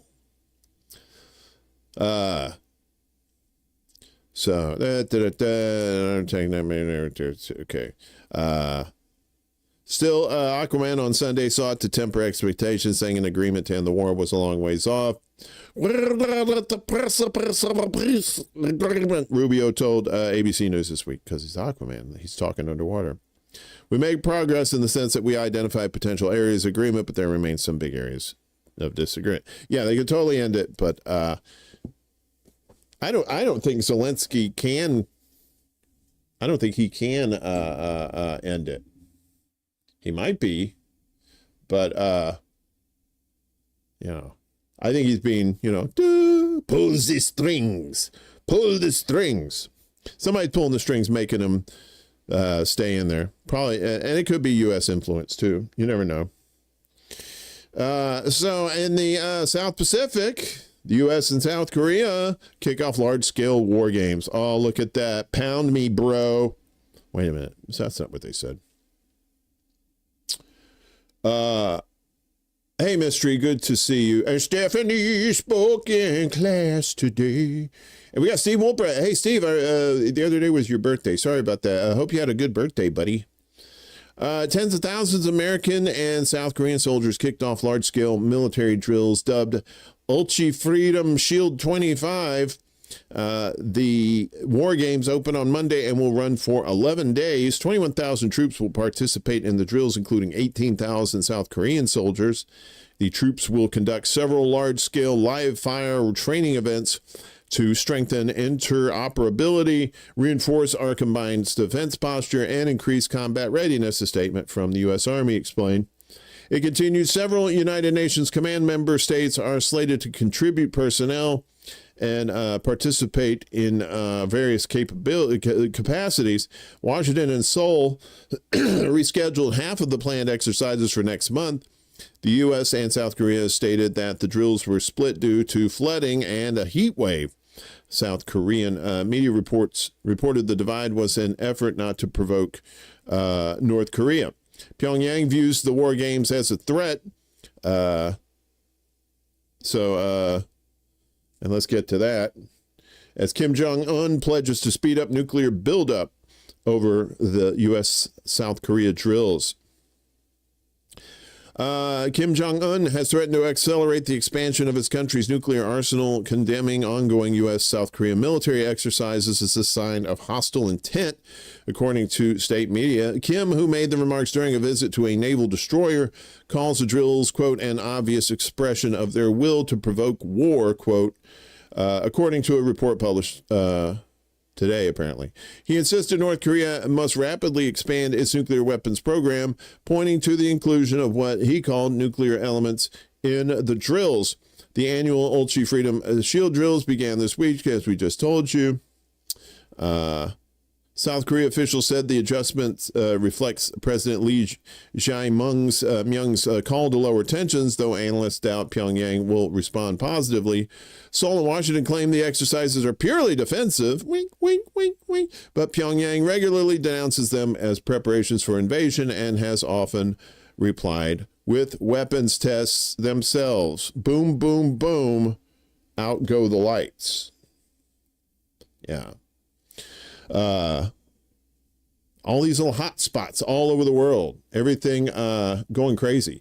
Pull my finger. Wait, what? So, you know, they got this $50 million bounty on Nicolas Maduro down in Venezuela, right? Well, he's responded to that as Maduro to mobilize millions in militia over U.S. threats. Here we go. Venezuelan President Nicolas Maduro has pledged to mobilize more than 4 million militia fighters in response to new United States threats after Washington raised a reward for his arrest and launched new anti-drug operations in the Caribbean. And we told you about that last week, sending troops to the Caribbean. This week, I will activate a special plan with more than 4.5 million militiamen to ensure coverage of the entire national territory. Militias that are prepared, activated, and armed, Maduro said in a televised address on Monday. Because, you know, democracy's coming. Venezuela's militia was created by former President Hugo Chavez, and it's officially said to have about 5 million members, although analysts suggested the real figure is lower. The country's total population is about 30 million. Maduro denounced the extravagant, bizarre, and outlandish threats from Washington. His comments came after the Trump administration doubled its reward for his arrest to $50 million. It accuses him of leading a cocaine smuggling network known as the Cartel de los Soles. The U.S. government, which refuses to recognize Maduro's last 2 election victories, recently imposed new sanctions on both his administration and the alleged cartel. The U.S. has not provided any evidence linking Maduro to drug cartels. Just a little something there, of course. They never do.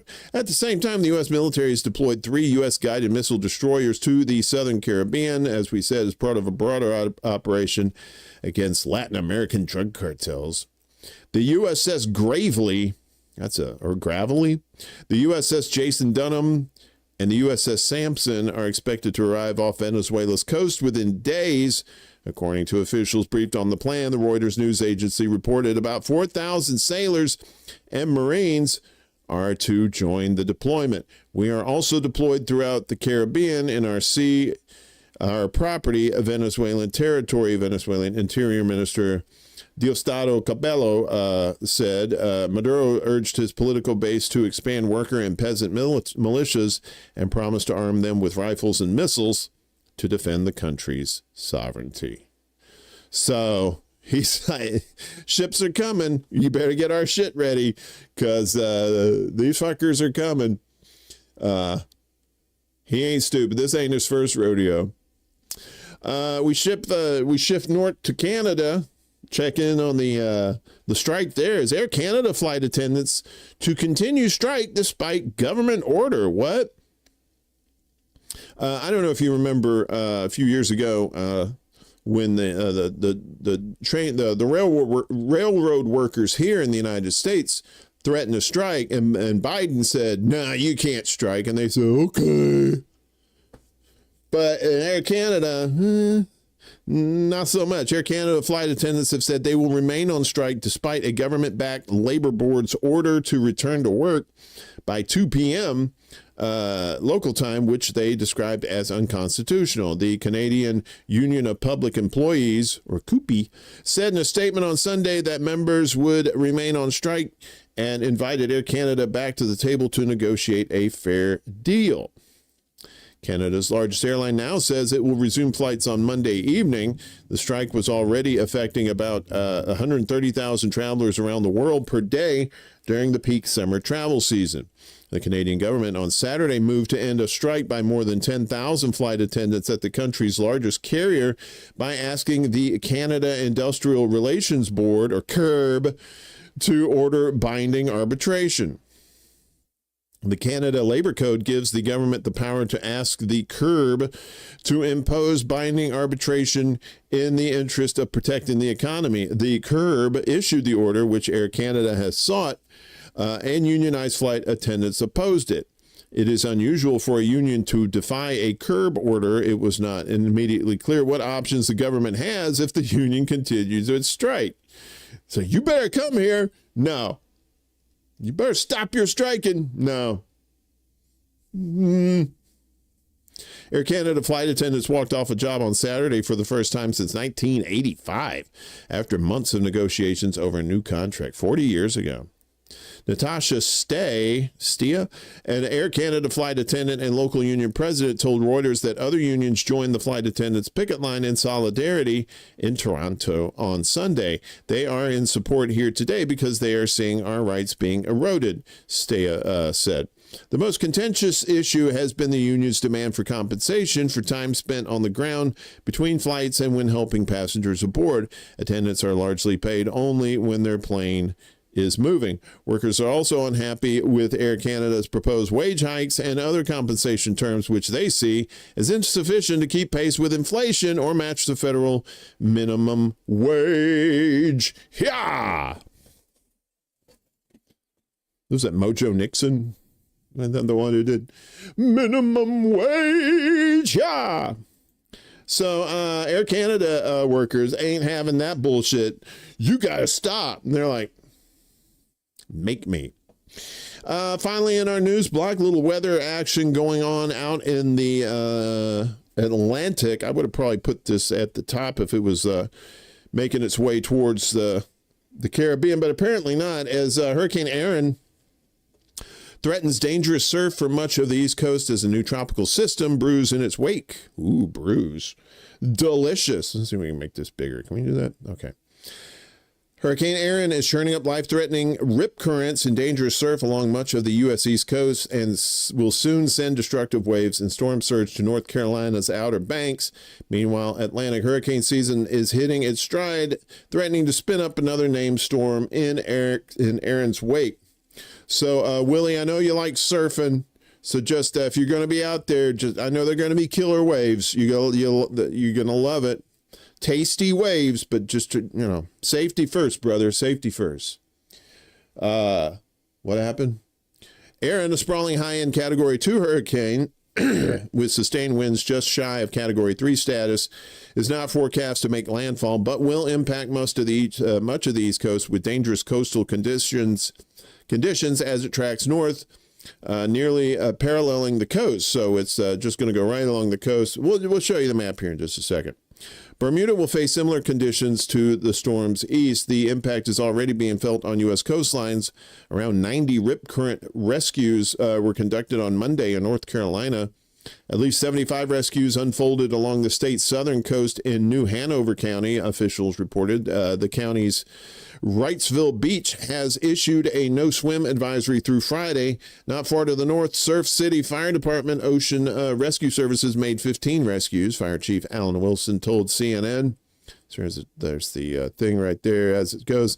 We'll check the radar here in just a moment.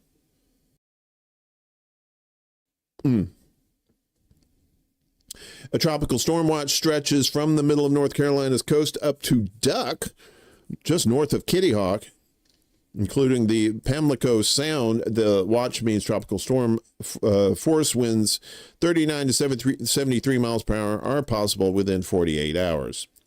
Dare and Hyde counties, which encompass most of the Outer Banks, have already issued local states of emergency with mandatory evacuations for Hatteras and Ocracoke Islands. There's an Ocracoke? That must be a very pepped up okra. North Carolina's Highway 12, the slim scenic stretch of road connecting the islands of the Outer Banks, could be completely inaccessible for several days due to anticipated significant coastal flooding, especially in those high tides, apparently. Other coastal roads could be impassable at times, especially around high tide. To the south, tropical storm warnings remain in effect for the Turks and Caicos Islands. I never know how to pronounce that. And the southeast Bahamas. A tropical storm watch is also in place for the central Bahamas. Erin's outer bands lashed those islands in recent days, causing flooding, power outages, and airport closures. Puerto Rico also bore the brunt of Erin's outer bands, because they always do, with flooding and widespread power outages. The hurricane exploded in strength to a Cat 5 over the weekend, fueled by very warm water in one of the fastest rapid intensification bursts on record in the Atlantic. Yeah, they went from like 2 to like 5 all of a sudden. While its category has changed since then, its threat has not. Erin's strength will fluctuate between a high-end Cat 2 hurricane and a Cat 3 hurricane. Through at least midweek, the hurricane's impact will be felt not through direct landfall, but through water, large pounding surf, dangerous currents, and coastal flooding during high tides. That water is being driven by Erin's expansive winds. The tropical storm force winds extended more than 200 miles out from Erin's center Tuesday morning and will reach more than 280 miles by Thursday when it makes its closest pass to North Carolina coast. Erin's winds could push up to 4 feet of storm surge onto North Carolina's Outer Banks late Wednesday into Thursday. A storm surge watch is in effect for a large portion of the region. Rip current risks are also high along much of the East Coast Tuesday as seas get increasingly rough and will likely persist at that level through much of the week. Extensive beach erosion is likely in the Outer Banks, with waves of 20 feet or more forecast this week, according to the National Weather Service. These large waves will likely cause severe beach and coastal damage, the Weather Service said in Morehead City, North Carolina, warned Tuesday. Protective sand dunes could be inundated and destroyed, which could lead to severe flooding inland. National Park Service officials at Cape Hatteras National Seashore warned on Monday. Multiple Outer Bank homes have collapsed into the ocean in recent years, including at least 3 around this time last year from Hurricane Ernesto's waves. At least 2 homes, Rodanthe, are very, very vulnerable to collapse this week. Cape Hatteras National Seashore Superintendent Dave Halleck told CNN affiliate WRAL. I didn't know CNN had like actual affiliates. Or I don't know. If that wasn't enough, the tides around the Outer Banks will be at their highest levels of the month on Wednesday and Thursday. Adding Erin's large waves to the mix could cause serious coastal flooding. Bermuda also lies in Erin's path of influence, with forecasters expecting the island to see very rough seas and possibly tropical storm force winds later this week. And what's coming up next? So you see Erin over here to the left. And these are two other, there's one over here near Africa, and there's one down here to the southwest. Atlantic hurricane season's most active stretch typically kicks off in mid-August, and that's certainly ringing true this year. The National Hurricane Center is monitoring two areas for possible tropical development in the same part of the Atlantic Erin tracked through last week. The first area of disorganized showers and thunderstorms is over the open tropical Atlantic and has a medium chance of developing into a tropical depression or tropical storm within the next week. The storminess is forecast to approach the Leeward Islands on Friday, but it's still unclear if it will be able to develop into at least a tropical depression by then, or if that organization will happen over the weekend. Without that key point in focus, it's even less clear where the system could head from there. Anyone in the Caribbean, Bahamas, and southeastern U.S. should keep an eye on the forecast this week. Yes, as always, you should. Another area near Africa's Cabo Verde Islands has a low chance to develop over the next few days, but before it runs into more hostile atmospheric conditions at the end of the week. If this system does develop into a tropical depression or tropical storm in the coming days, it will likely slowly trudge over the Atlantic away from land into at least next week. The next two tropical storms that develop in the Atlantic will be given the names Fernand and Gabrielle. So, and going to, thank you, this is zoom.earth. So we'll take a look at where it's at right now. So currently it is a Category 2 hurricane with sustained winds of up to 105 miles per hour to the northeast of the Bahamas here, which is fortunate because it could have just totally pummeled right through there. But you can see where it's going to be going. It's just going to just, or it's expected to go that way. And by the time we get here to Saturday, it should be down to a Cat 1, which is surprising this far north because all the warm water is down here. And as you get farther north, the water cools, and then that means less fuel for your hurricanes. So, but like I said, don't go surfing if you're on the East Coast, at least for the next few days. And these are the other two that they were talking about here. This is Disturbance 1, and this is Disturbance 2 over here. And it looks like there's something else forming over here. This is the birthplace of hurricanes, by the way, is West Africa. This is where it all starts. And then it gains momentum as it goes across these warm Atlantic waters. And by the time to get to us, fuckery is definitely afoot. So that's your news roundup. Hopefully you enjoyed that. It's Irish, pronounced O'Crack, O'Key. Oh, okay. Hopefully I'll never have to say that name again. So, but O'Crack sounds like Irish crack. It really does. And as we all know, Irish crack is just crack. It's just green. That's all. So, you know, Jeremy Corbyn and Zara Sultani are trying to start a new left-wing party in the UK. And she's going to lay out her vision, what she sees should be interesting. Sharing of biased and False news has become all too common on social media. More alarming, some media are true without checking facts first. Unfortunately, some members of the media use their platforms to push their own personal bias and agenda to control exactly what people think. And this is extremely dangerous to our democracy. So anti-Zionist Zara Sultana lays out vision for new left-wing party. There she is right there. On July 3rd, Zara Sultani set shockwaves through Britain's political scene when the popular left-wing MP made the surprise announcement that she was leaving the Labour Party to co-lead a new party with former Labour leader Jeremy Corbyn. That new party doesn't even exist yet, but it has already scored above 10% in several public opinion polls and received more than 800,000 signups. The Labour leadership is right to be concerned, coming as it does alongside the rise of the right-wing populist party Reform UK and the near decimation of the Conservatives. The Corbyn-Sultana party could accelerate the destruction of the old two-party system. Maybe.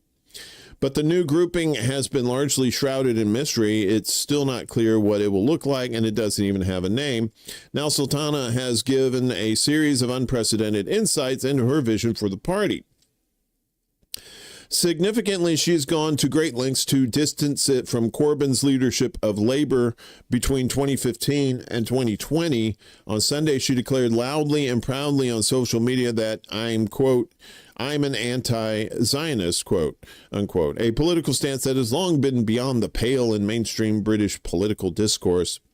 This is something new. Clearly, the political landscape has changed quite dramatically from when Corbyn was leader of the opposition. Sultana has declared that she doesn't care about establishment smears. The crucial difference this time around, of course, is that while Corbyn's Labour aimed to enter government and win over most of the British public in the process, the new party is unlikely to harbor such ambitions. This means it doesn't have to play by the rules that Corbyn's Labour did. Even if it receives 15% of the vote, it could be an existential threat to the Starmer government by robbing it of a majority. Most of the supporters the party will attract will be unmoved by negative mainstream media coverage or condemnation by Labour and Conservative politicians. They're more likely to view the disapproval of the political class as a badge of honor. In an interview with the New Left Review published over the weekend, Sultana said that we have to build on the strengths of Corbynism, its energy, mass appeal, and bold policy platform, and we also have to recognize its limitations. She accused Corbynism of having capitulated to the IHRA definition of anti-Semitism, which famously equates it with anti-Zionism. Sultana avoided criticizing Corbyn personally, but leveled serious criticism against the party under his leadership. While she was involved with the party during that time, she didn't become an MP until the December 2019 general election.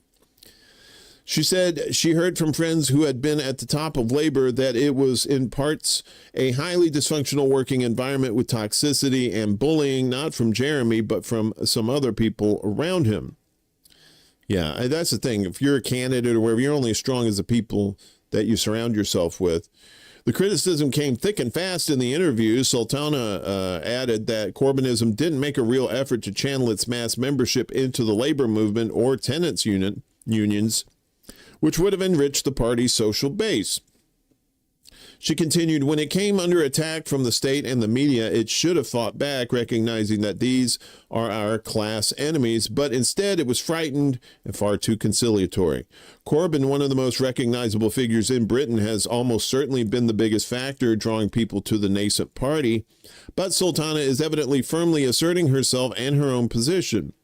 I'm always learning from Jeremy, and I'd like to think there are insights I can offer him as well, she said, emphasizing that a co-leadership with equal powers would mean that neither of us is a tokenistic figure.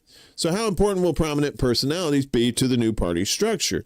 Sultana clarified that the process of establishing the party through a conference this autumn can't be led by just MPs, pointing out that 5 of the 6 independent MPs are men.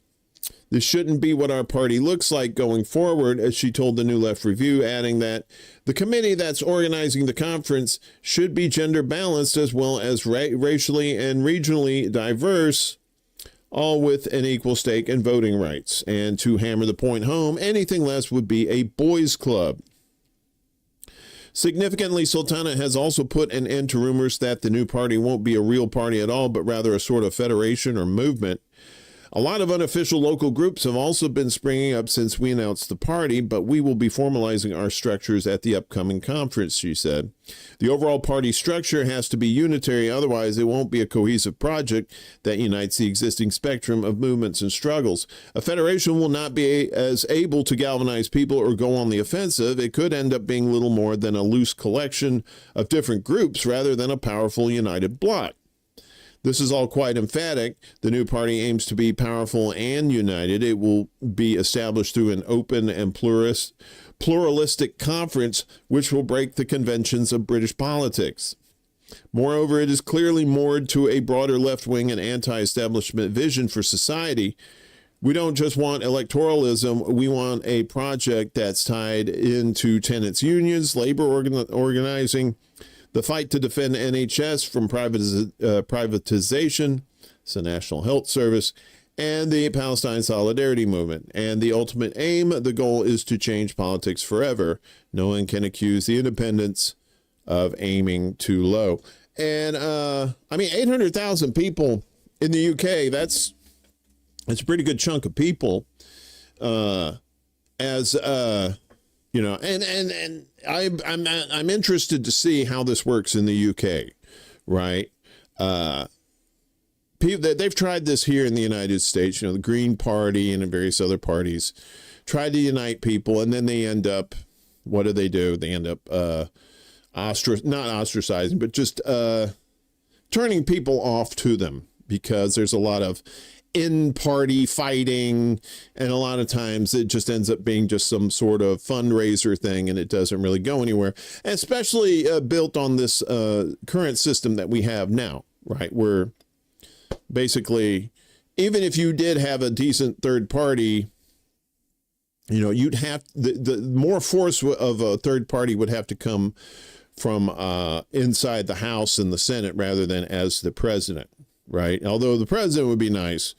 If you had just a president who was an independent or third party, chances are the only thing they could do is executive orders. And if they only last like 4 years, then those executive orders can be undone. So I don't shit on third parties or anything here in the United States for that reason. I shit on third parties in the United States because they don't have a chance, right? If you can't change the Democrats or Republicans or weaken them at all because of the system that allows them to do these things, this theater that they do, you're going to be you're just going to be spinning your wheels. Change the system first and then focus on elections, I think, is the way to go. But that's just my opinion. I could be wrong. I hope not, but I might be. So despite announcing an embargo, Slovenia purchases Israeli weapons through German joint venture. Yeah. Boom, boom, boom. German Chancellor Friedrich Merz made a dramatic announcement over the weekend, albeit limited in scope. His government will not approve the export of military equipment to Israel that could be used in the Gaza Strip. Before Germany, Slovenia was the first European Union country to officially declare a full arms embargo on Israel, including abstaining from purchasing Israeli weapons. However, closer examination reveals that Slovenia continues to arm itself with Israeli weapons under the guise of European agreements and plans to continue to do so in the future. The country purchases Israeli-developed anti-tank missile systems from which Israel directly profits. Israeli security officials said in interviews last week that Slovenia's announcement is largely symbolic, as there are virtually no defense-related imports from the country. Regarding arms exports from Israel to Slovenia, the Slovenian government claimed last year that since the start of the war in Gaza, it had halted entirely all defense purchases from Israel. However, according to official Slovenian data, the country purchased Israeli military equipment worth 828,000 euros, or close to $1 million American. In 2024, an examination of Slovenia's armaments reveals that this figure only reflects the tip of the iceberg.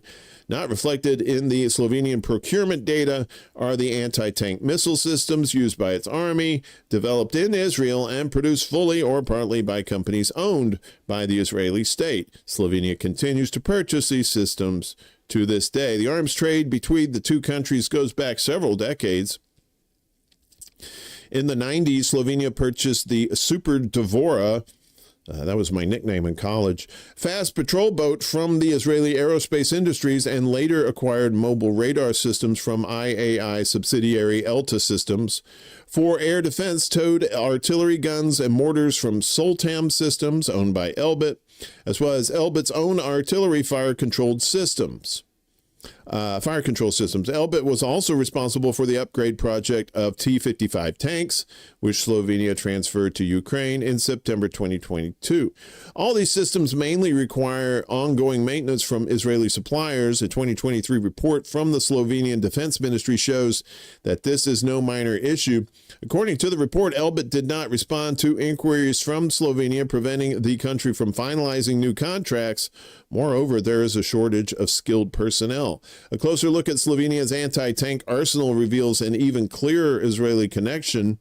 The Slovenian Army's anti-tank system relies on the Spike missile family, not to be confused with the spike protein, developed by Rafael Advanced Defense Systems, a government-owned Israeli company. Slovenia purchased these systems from Eurospike, 80% of whose shares are held by two large German companies, Rheinmetall at 40% and Deal Group at 40% as well, while the remaining 20% is owned by Ercus BV, a holding company wholly owned by Rafael, registered in the Netherlands and operating from the UK. According to German corporate registry documents, Eurospike focuses on marketing and distribution of the Spike-guided missile family, particularly to European customers. The company also provides project management and basic system engineering services. Missile production is split between Israel and the production lines of its German partner companies. Slovenia's defense ministry has allocated a total of approximately 35 million euros, or about 41 million bucks, for the purchase of Spike missile systems between 2022 and 2026. Last year, Slovenia invested 12 million euros in its anti-tank missile arsenal. This year, an investment of 8 million euros is planned, and in 2026, Slovenia will invest at least 3 million euros. And there's more to this. I'll have the links up to this. This is a very long article, but I want to give you the gist of people saying, yeah, you know, we're boycotting Israel. No, you're not. You're not boycotting anybody. Trump appointed judge turns on Trumpy, tosses lawsuit accusing pro-Palestinian groups of being fronts for Hamas. A federal judge appointed in 2019 by Trumpy has dismissed a lawsuit filed against pro-Palestinian organizations that allege they were fronts for the terrorist organization Hamas. In a ruling issued on Friday, Judge Rossi Alston Jr. of the United States District Court for the Eastern District of Virginia found that the plaintiffs who filed the case against the pro-Palestine groups had not sufficiently demonstrated a clear link between the groups and Hamas's attack on Israel. The plaintiffs in the case, consisting of 7 Americans and 2 Israelis, were all victims of the Hamas attack that killed an estimated 1,200 people, including more than 700 Israeli civilians, even though with the Hannibal Initiative, that was mostly done by the Israelis themselves, but I digress. They allege that the pro-Palestinian groups, including National Students for Justice in Palestine, Westpac Foundation, and Americans for Justice in Palestine Educational Foundation, provided material support to Hamas that directly led to injuries they suffered as a result of the October 7th attack. This alleged support for Hamas, the plaintiffs argued, violated both the Anti-Terrorism Act and the Alien Tort Statute.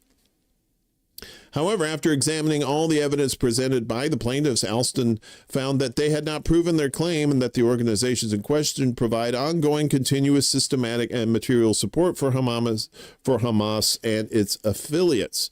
Specifically, Alston said that the claims made by the plaintiffs are all very general and conclusory and do not specifically relate to the injuries that they suffered in the Hamas attack.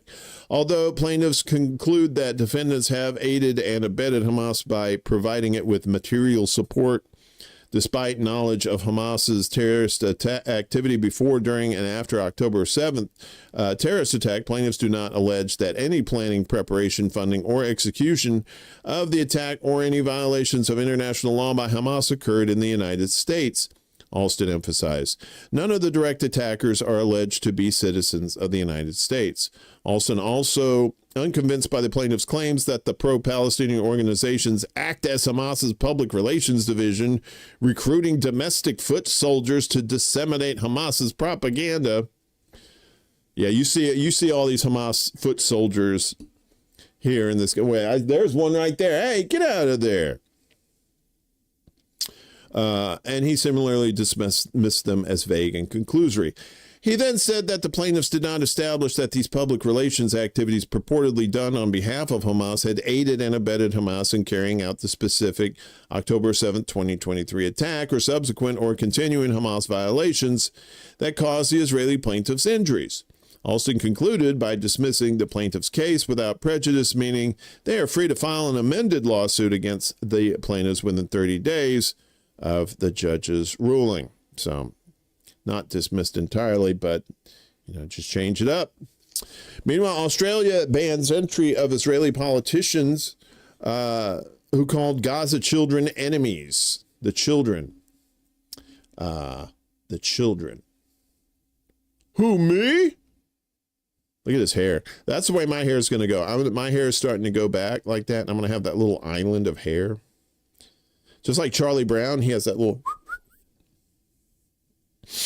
Australia's federal government confirmed the cancellation of the visa of far-right Israeli politician Simcha Rothman just days before he was scheduled to arrive in Sydney for a speaking event hosted by the Australian Jewish Association.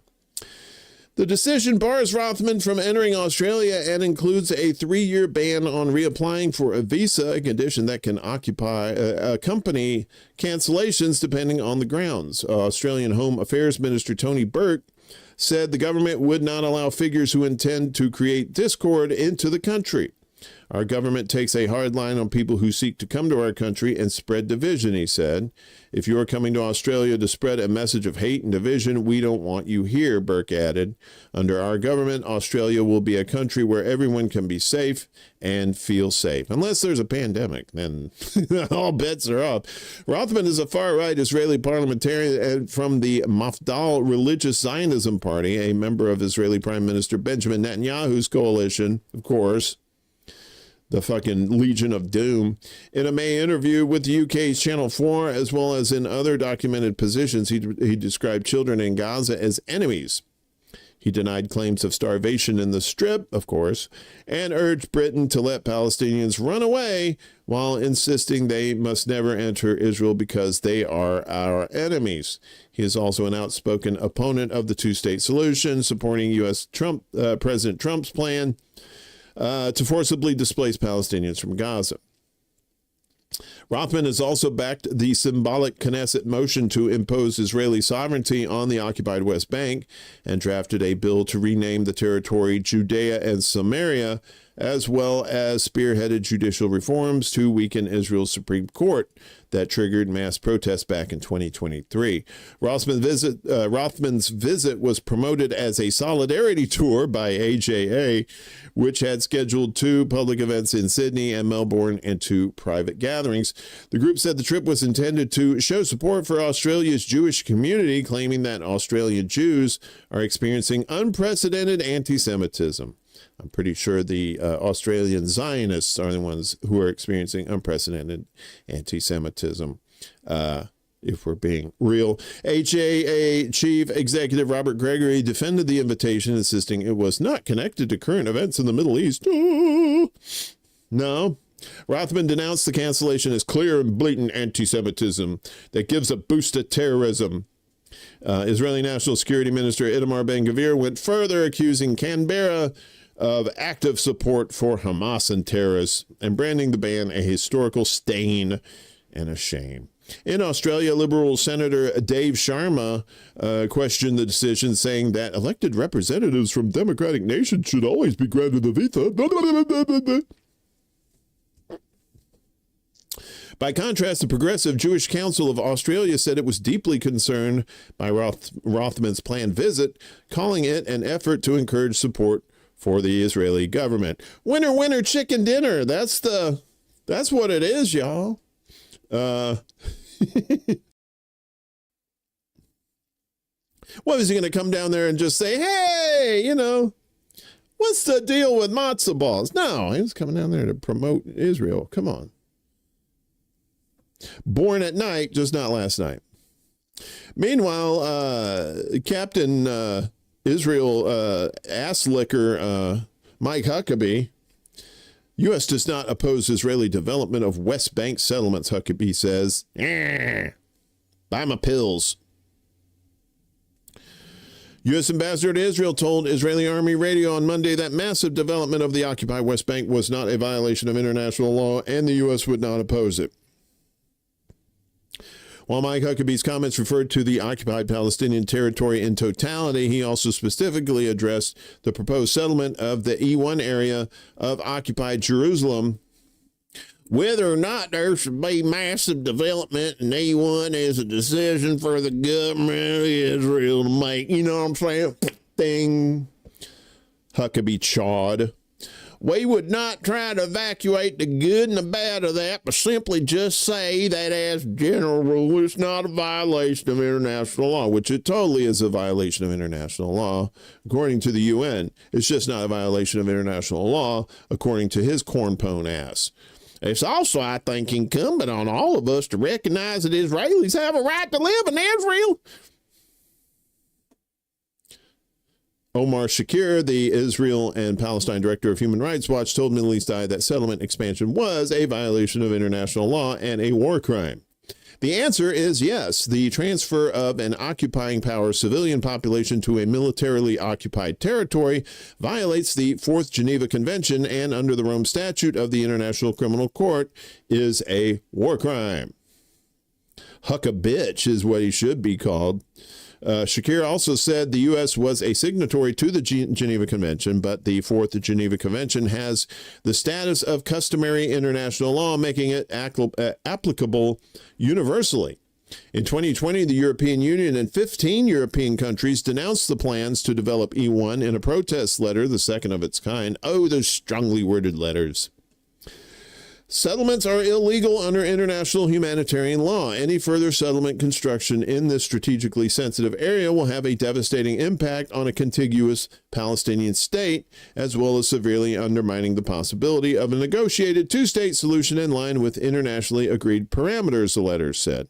Well, I mean, that's the point. They're trying to undermine the possibility of a two-state solution. They want them out. Huckabitch maintained in the interview that the U.S. would not interfere in how Israel runs its country. We'll just keep funding them. We will not dictate to Israel what to do. We will not interfere in the running of the country. It'd be very strange to say that others can live in this area, but Israelis can't. Oh.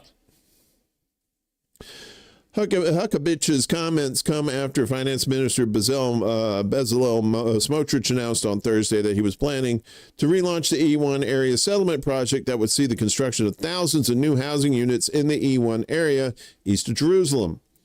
Doing so would unite Jerusalem with the illegal Ma'ale Adumim settlement several kilometers to the east and cut the occupied West Bank in two, isolating Palestinian communities.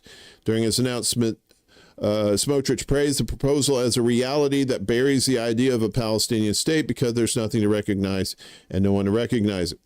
This is Zionism at its best, building, settling, and strengthening our sovereignty in the land of Israel. He added, the initial idea for E1 settlements was first touted decades ago, but was buried because of international condemnation from both states and human rights organizations. The Israeli government expected to approve construction plans for E1 this week.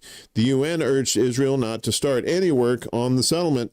The UN spokesperson for the Secretary General, Stefan Dujarric, it's not delivery, it's Dujarric. I know I used that joke already. Told reporters that illegal E1 settlement expansion will put an end to prospects of a two-state solution. That's the goal. Settlements go against international law and further entrench the occupation, Dujarric said. Quds Network described the proposal as a death sentence to establishing the Palestinian state. They don't want the Palestinian state. None of them, they don't want this. This fucking cornbread motherfucker, he doesn't want it either. He's all about that Bible prophecy. He's ready for Jesus to come back. He's ready for all this stuff. He's ready for the Antichrist. He's ready for them to rebuild the temple so he can come in there and sit down there and say he's God, and then Jesus comes back and all the dead come back to life.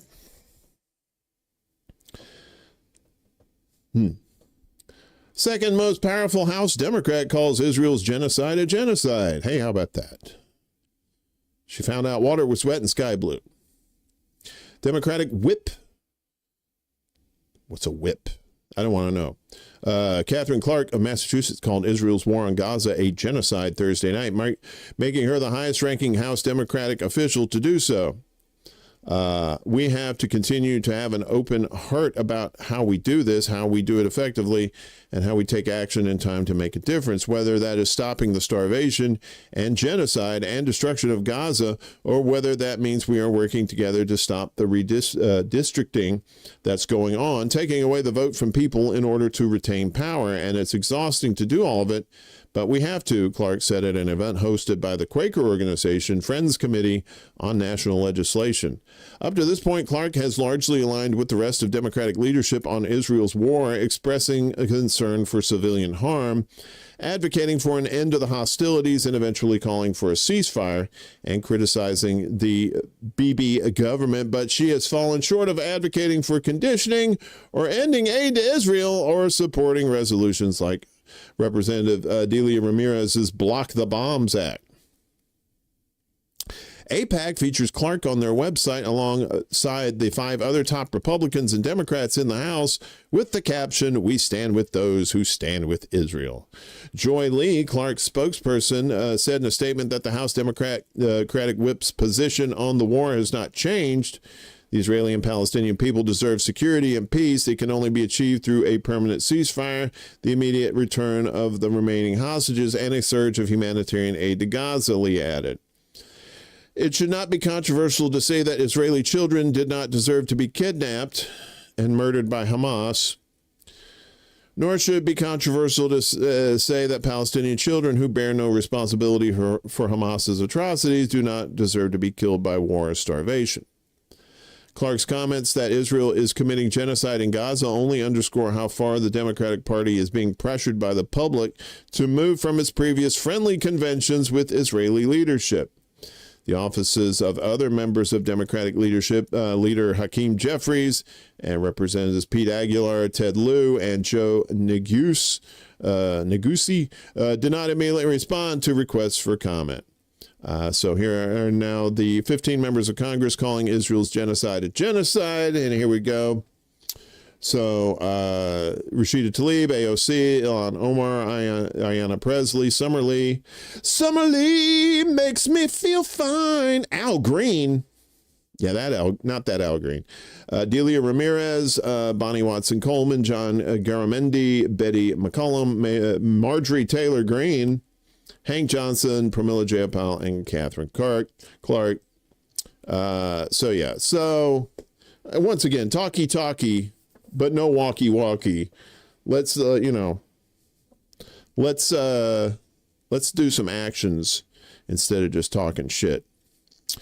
So we told you about the Texas Democrats that vamoosed.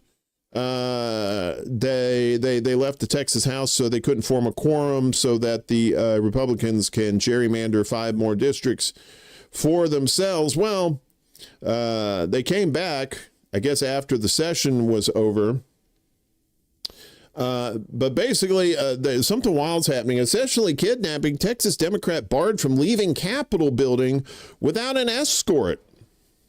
This is wild. Democratic Texas State Representative Nicole Collier was forced to spend the night Monday inside the Texas State Capitol building in Austin after she refused to sign a permission slip to accept the mandatory escort by the Department of Public Safety imposed on Democrats by the Republicans who controlled the chamber. Republican House Speaker Dustin Burrows announced the restrictions on members of the Democratic caucus earlier in the day after Democrats returned after a 2-week hiatus out of state to prevent quorum in the House as a way to block a controversial mid-decade redistricting effort by the GOP that aims to hand the party up to 5 more seats in midterm congressional elections next year as a favor to Trumpy. CNN reports that a majority of the Democrats in the caucus complied with the law enforcement escort, showing reporters what they called permission slips they received to leave the House floor and pointing to the officers escorting them around the Capitol. Texas, man. But not just Collier, who represents the Fort Worth area in District 95, but not Collier, who represents Fort Worth in District 95. I refuse to sign. I will not agree to be in DPS custody. That's the Department of Public Safety. Collier said, I'm not a criminal. I am exercising my right to resist and oppose the decisions of our government, so this is my form of protest. In a video posted Monday night from inside the chamber, Collier explained why she refused to sign for the escort and lashed out at her Republican colleagues for their continued assault on the rule of law. My constituents sent me to Austin to protect their voices and rights, said Collier in the video. I refuse to sign away my dignity as a duly elected representative just so Republicans can control my movements and monitor me with police escorts. My community is majority minority, and when they expect me to stand up for their representation. And they expect me to stand up for them. When I press that button to vote, I know these maps will harm my constituents. I won't just go along quietly with their intimidation or their discrimination. Fellow Democrats both inside and beyond Texas championed Collier's stand and condemned the GOP for their latest authoritarian stunt. In the face of fascism, Nicole Collier is a hero, said State Representative Ana Maria Rodriguez Ramos, chair of the Texas Legislative Progressive Caucus.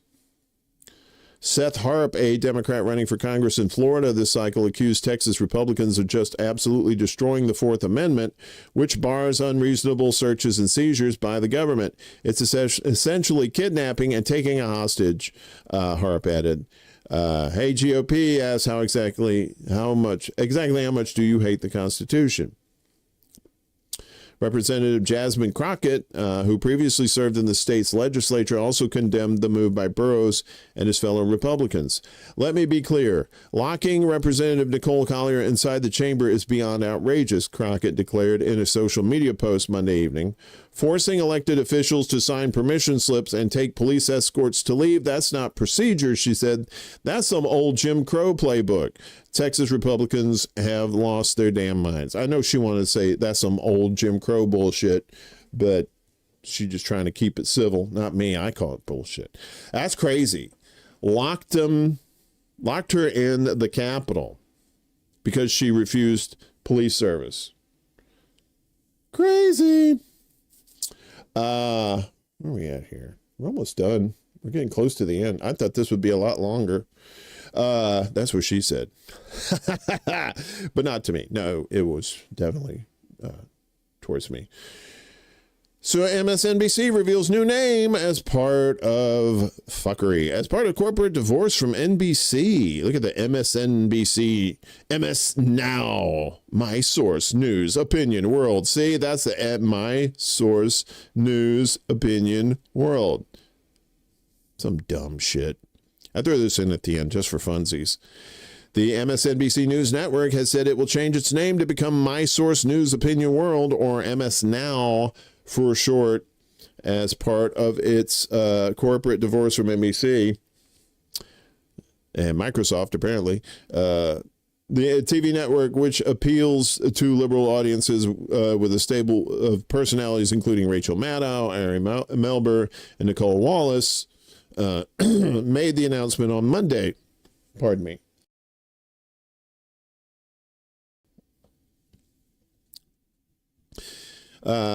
It has been building its own separate news division from NBC News and will also remove NBC's peacock symbol from its logo as part of the change, which will take effect later this year. The name change was ordered by NBC Universal, which last November spun off cable networks USA, CNBC, MSNBC, E! Entertainment, Oxygen, and the Golf Channel into its own company called Versant. None of the other networks are changing their names. MSNBC got its name upon its formation in 1996 as a partnership between Microsoft and NBC. Even back then, it was a puzzling moniker to many, but it stuck even after the NBC partnership with Microsoft that produced it ended. Versant CEO Mark Lazarus said in the initial days of the spinoff that the name MSNBC would stay, making Monday's announcement an about face. Name changes always carry an inherent risk, and MSNBC President Rebecca Cutler said that for employees, it's hard to imagine the network under a different name. This was not a decision that was made quickly or without significant debate, she said in a memo to staff. During this time of transition, NBC Universal decided that our brand requires a new separate identity, she said. This decision now allows us to set our own course and assert our independence as we continue to build our own modern news gathering organization. Yeah, right. Cutler said the network's editorial direction will remain the same, while our name will be changing. Who we are and what we do will not. Well, then there's still going to be shit libs and mouthpieces for power. Still, it's noteworthy that the business channel CNBC is leaving NBC in its name. MSNBC argues that CNBC has always maintained a greater separation and with its business focus is less likely to cover many of the same topics. The affiliation between a news division that stresses objectivity, allegedly, and one that doesn't hide its liberal bent has long caused tension. Trumpy refers to the cable network as MSDNC for Democratic National Committee. Maddow, in a recent episode of Pivot, noted that MSNBC will no longer have to compete with NBC News programs for reporting product from out in the field, meaning it will no longer get the leftovers. In this case, we can apply our own instincts, our own queries, our own priorities to getting stuff that we need from reporters and correspondents, Maddow said, and so it's going to be better. MSNBC host Joe Scarborough revealed the network's new logo on his show Monday morning. It looks very sporty, he said. Yeah, so it's probably just going to be the same old bullshit. It's just a new name. They're rebranding, right? Cock Blockers Entertainment. Empire TV, I know, right? Suckers. So stupid. But yeah, that's your propaganda watch for today. Brought to you by Bullshit, as always. Before we get to the kicker, also always want to remind you about our buddy Kevin over at Black Bear News. If you can help him out, as you may know or may not know, he lost his home in the LA fires. So he has a GoFundMe trying to help himself out and also watch his show too. Usually around 3 p.m. Eastern, I think, maybe noon on the West Coast. So if you can help him out, that would be very appreciative. And also, let's see. Oh, here we go. And also, our buddy Cowboy Kitty and his friend needs help. A working mother taken by ICE. Her name is Natalia Vichikova. I hope I'm saying her name right. She'd been here 9 years legally, was currently in the process of applying for a green card, but she was taken in a bullshit stop by cops. They're trying to raise $4,500 right now. They've raised close to $1,200, but they can always use more. And if you can't donate, obviously to either one of these, if you could share out the links, we really do appreciate it. We try to help our friends here, the ones who need it the most in this space. So finally today, last Friday we did a story about sheep that escaped the butcher in Chicago. Well, now there's another animal in Illinois spotted, but it's a cow or a bull, large cow spotted on Illinois overpass, wrangled by deputies. So let's watch this. I don't think there's any audio to this. So here's this guy. They're driving along. This guy's on a horseback right here. This guy here, that's not the cow. He's on horseback. Okay. So now they're going to turn down here, and you're going to see this guy here. There he is. Right there. Right there. There's the... See, this it's coming out of the propaganda block, you want to have something that kind of goes with it. So this is an all bull story. Sorry. Okay, so I think they eventually caught him. Let's get out of this. So an Illinois overpass became the stage for an impromptu rodeo when sheriff deputies ended up in a hoof chase with a large cow in the roadway, quote. The Williamson County Sheriff's Office said on social media that deputies responded to assist Johnson City Police when the big bovine was spotted on the Interstate 57 Heron Road overpass. Deputies caught up to the cow near the 1100 block of Prosperity Road. It was soon determined that the cow had made a break for freedom after escaping from a stock trailer while its owner was parked at a nearby gas station, officials wrote in the Post, which included dashboard camera footage of the pursuit that we just show you. Deputies and police and local cattlemen worked together to keep the cow from running into interstate traffic. With a little teamwork and a well-placed lasso, the cow was captured, the Post said. So he was captured, or she was captured. And, man, talk about high stakes, right? You get it? Steaks, because it's beef. Sorry. Probably not. That's probably not. I should probably get out of here. I'll be back Friday with more of this bad news for you, as you've come to grow and hate. Be sure you're checking out our peoples over here. Check out their channels. They're on YouTube. They're on Rumble. Some of them are on Facebook, and that kind of thing. They're all over the place, so make sure you're checking them out. Chicago, where men are men and sheep are scared, and cows are very brave. I wouldn't go out on the interstate. That's crazy talk. Bovine, as it were. So I'll be back Friday with that 11 a.m. Eastern, 10 a.m. Central, 9 a.m. Mountain Time, 8 a.m. Pacific Time. If you want to donate to the show, or if you want to become a Patreon member, all that information is down below. We do $1, $5, whatever you want to do. We put your name and lights at the beginning of the show. If you contribute to the show during here through YouTube, we put you, we get you in there too. So we appreciate everybody that donates to the show and helps us out, like we had today with Lainey. Thanks again, Lainey. And Willie and a lot of other people that help us out here. We really do appreciate it. Thank you so much. I will see you on the flip side, as Master Blaster said in that cartoon on Saturday mornings. And I forgot the name of it. Blown bit. It's okay. See you next time. Peace. This is City Alpha 5. Woo!